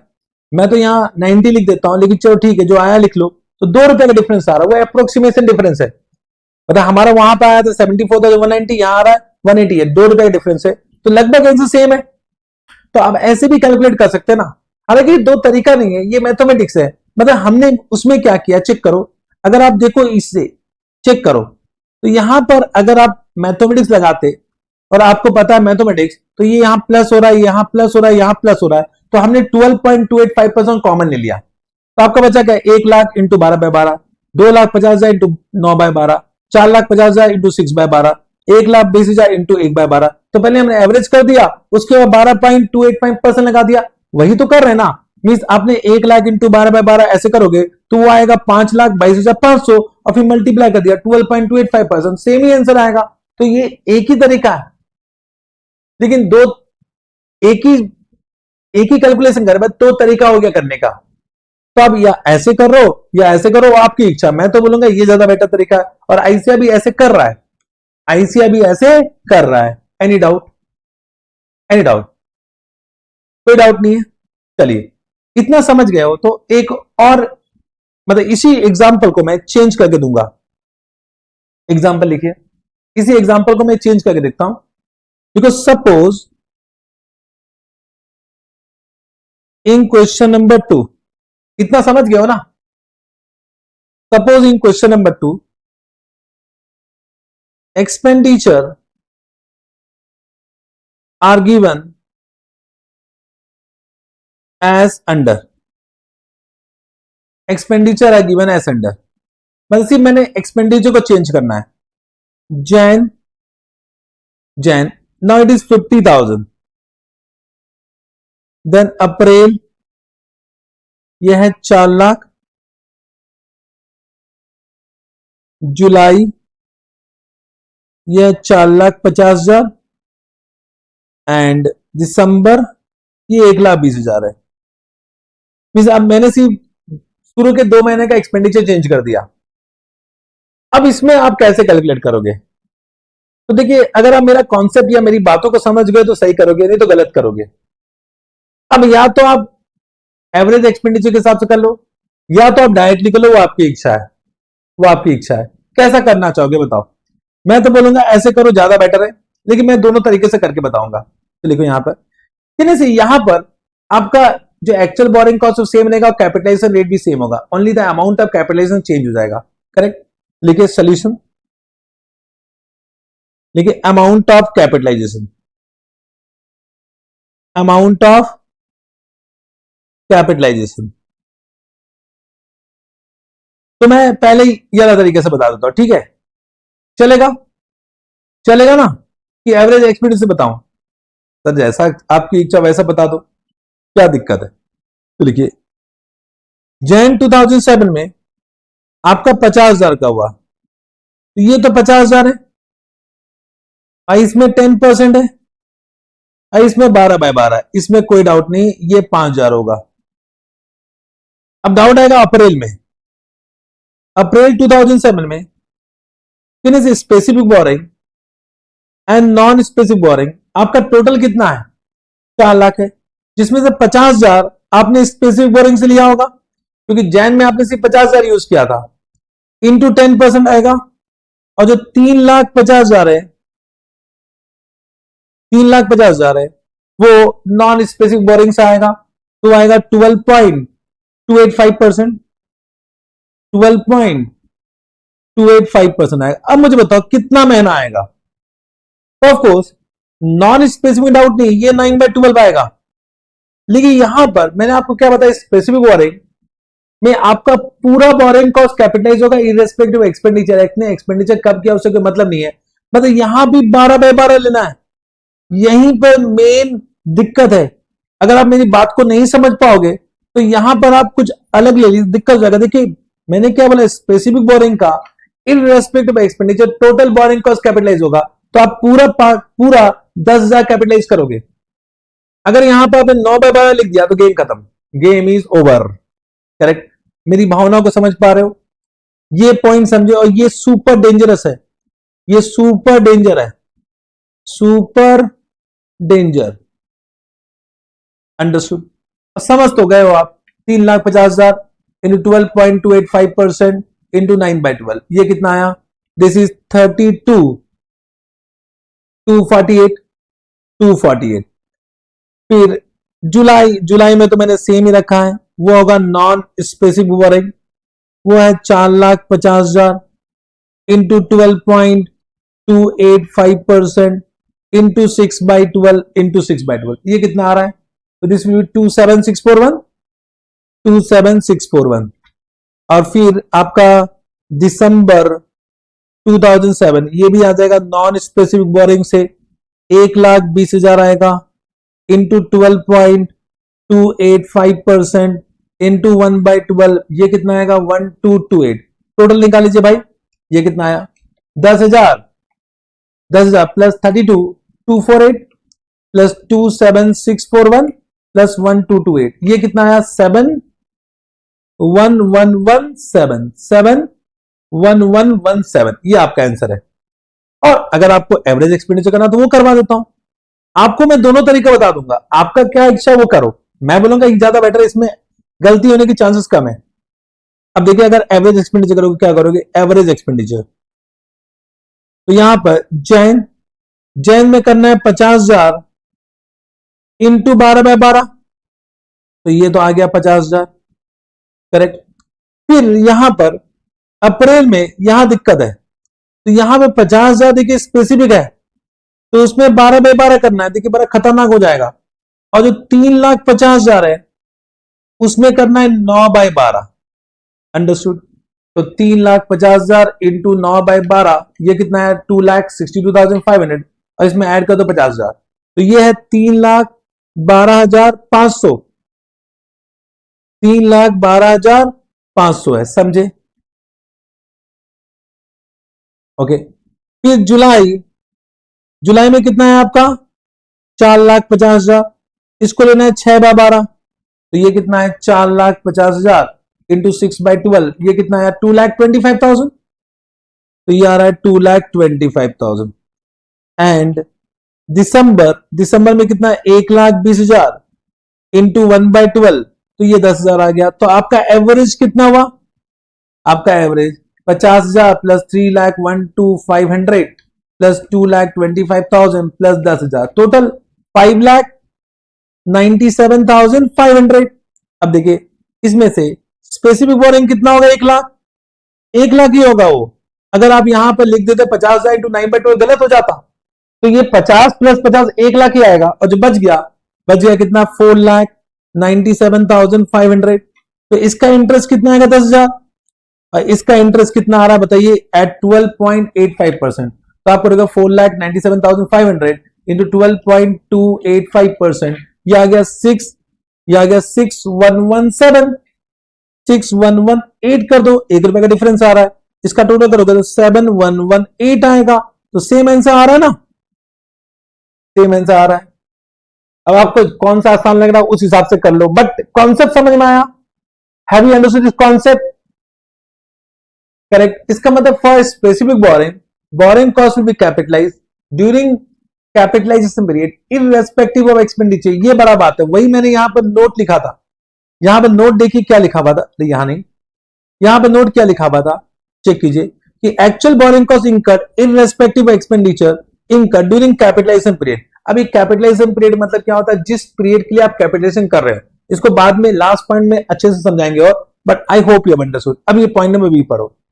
Following steps will be applied, calculate टोरिंग, calculate total borrowing cost on specific and on non spec borrowing, यही हमारा स्टेप नंबर 1 था।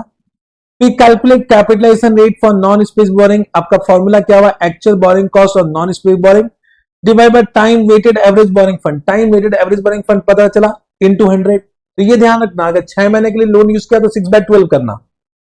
फिर calculate average expenditure on qualifying asset during the year, अब आपको समझ में आया वो कैसे कैलकुलेट करते हैं। Then amount of capitalisation that is borrowing cost to be capitalise, expenditure from specific borrowing, देखिए मैंने लिखा loan amount into actual rate, और एक्सपेंडिचर फ्रॉम जनरल बोरिंग यहां लिखा expenditure into capitalise, expenditure means average expenditure into capitalisation rate, और ये हो गया आपका अमाउंट ऑफ कैपिटलाइजेशन। कि बोरिंग कॉस्ट चार्ज टू पीयर actual borrowing cost minus borrowing cost to be capitalise, note, एक नोट दिया हुआ है। अंडरस्टूड? समझे? Got this point? अब मेरी बात समझना, सपोज आपने एक जनरल बोरिंग लिया, जनरल बोरिंग 10,00,000 का, और आपने एक्सपेंडिचर, ये था रेट ऑफ इंटरेस्ट 10%, और आपने एक्सपेंडिचर कर दिया 15,00,000 का, मतलब 5,00,000 का आपने खुद के रिसोर्स से किया होगा। अब देखिए हमारा फॉर्मूला क्या है? हम कैपिटलाइजेशन रेट लगाते हैं एक्सपेंडिचर में, तो अगर आपने इसमें लगा दिया तो आपका ये हो गया 1,50,000, बट आपका एक्चुअल बोरिंग कॉस्ट 1,00,000 है। तो मुझे बताओ in any case whether capitalise borrowing cost whether it can exceed actual borrowing cost, no. तो यहां पे इस केस में हमारा AS 16 बोलता है चेक करो कि borrowing cost to capitalise whether it is exceeding actual borrowing cost, ऐसा है तो ऐसा नहीं कर सकते हो, मतलब borrowing cost to be capitalise should not exceed actual borrowing cost, should not exceed actual borrowing cost, यही बात यहां पे लिखा हुआ है। क्या लिखा हुआ है? कि the amount of borrowing cost that the entity capitalize during a period shall not exceed the amount of borrowing cost it incurred during that period. देखो यहां एक नोट लिख लो, in this case, in this case actual borrowing cost will be allocated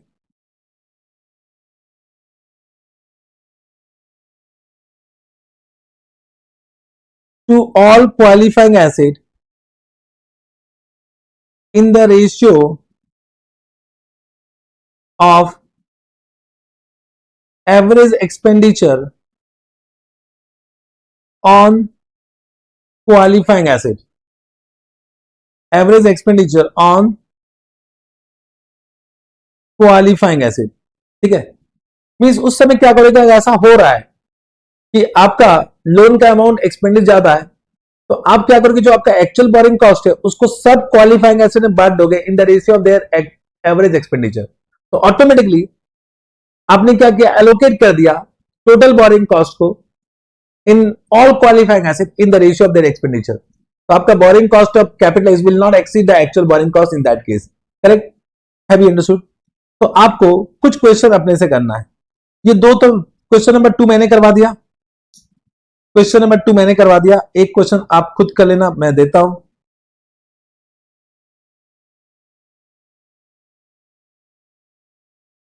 एक question number 11 खुद करना, 11,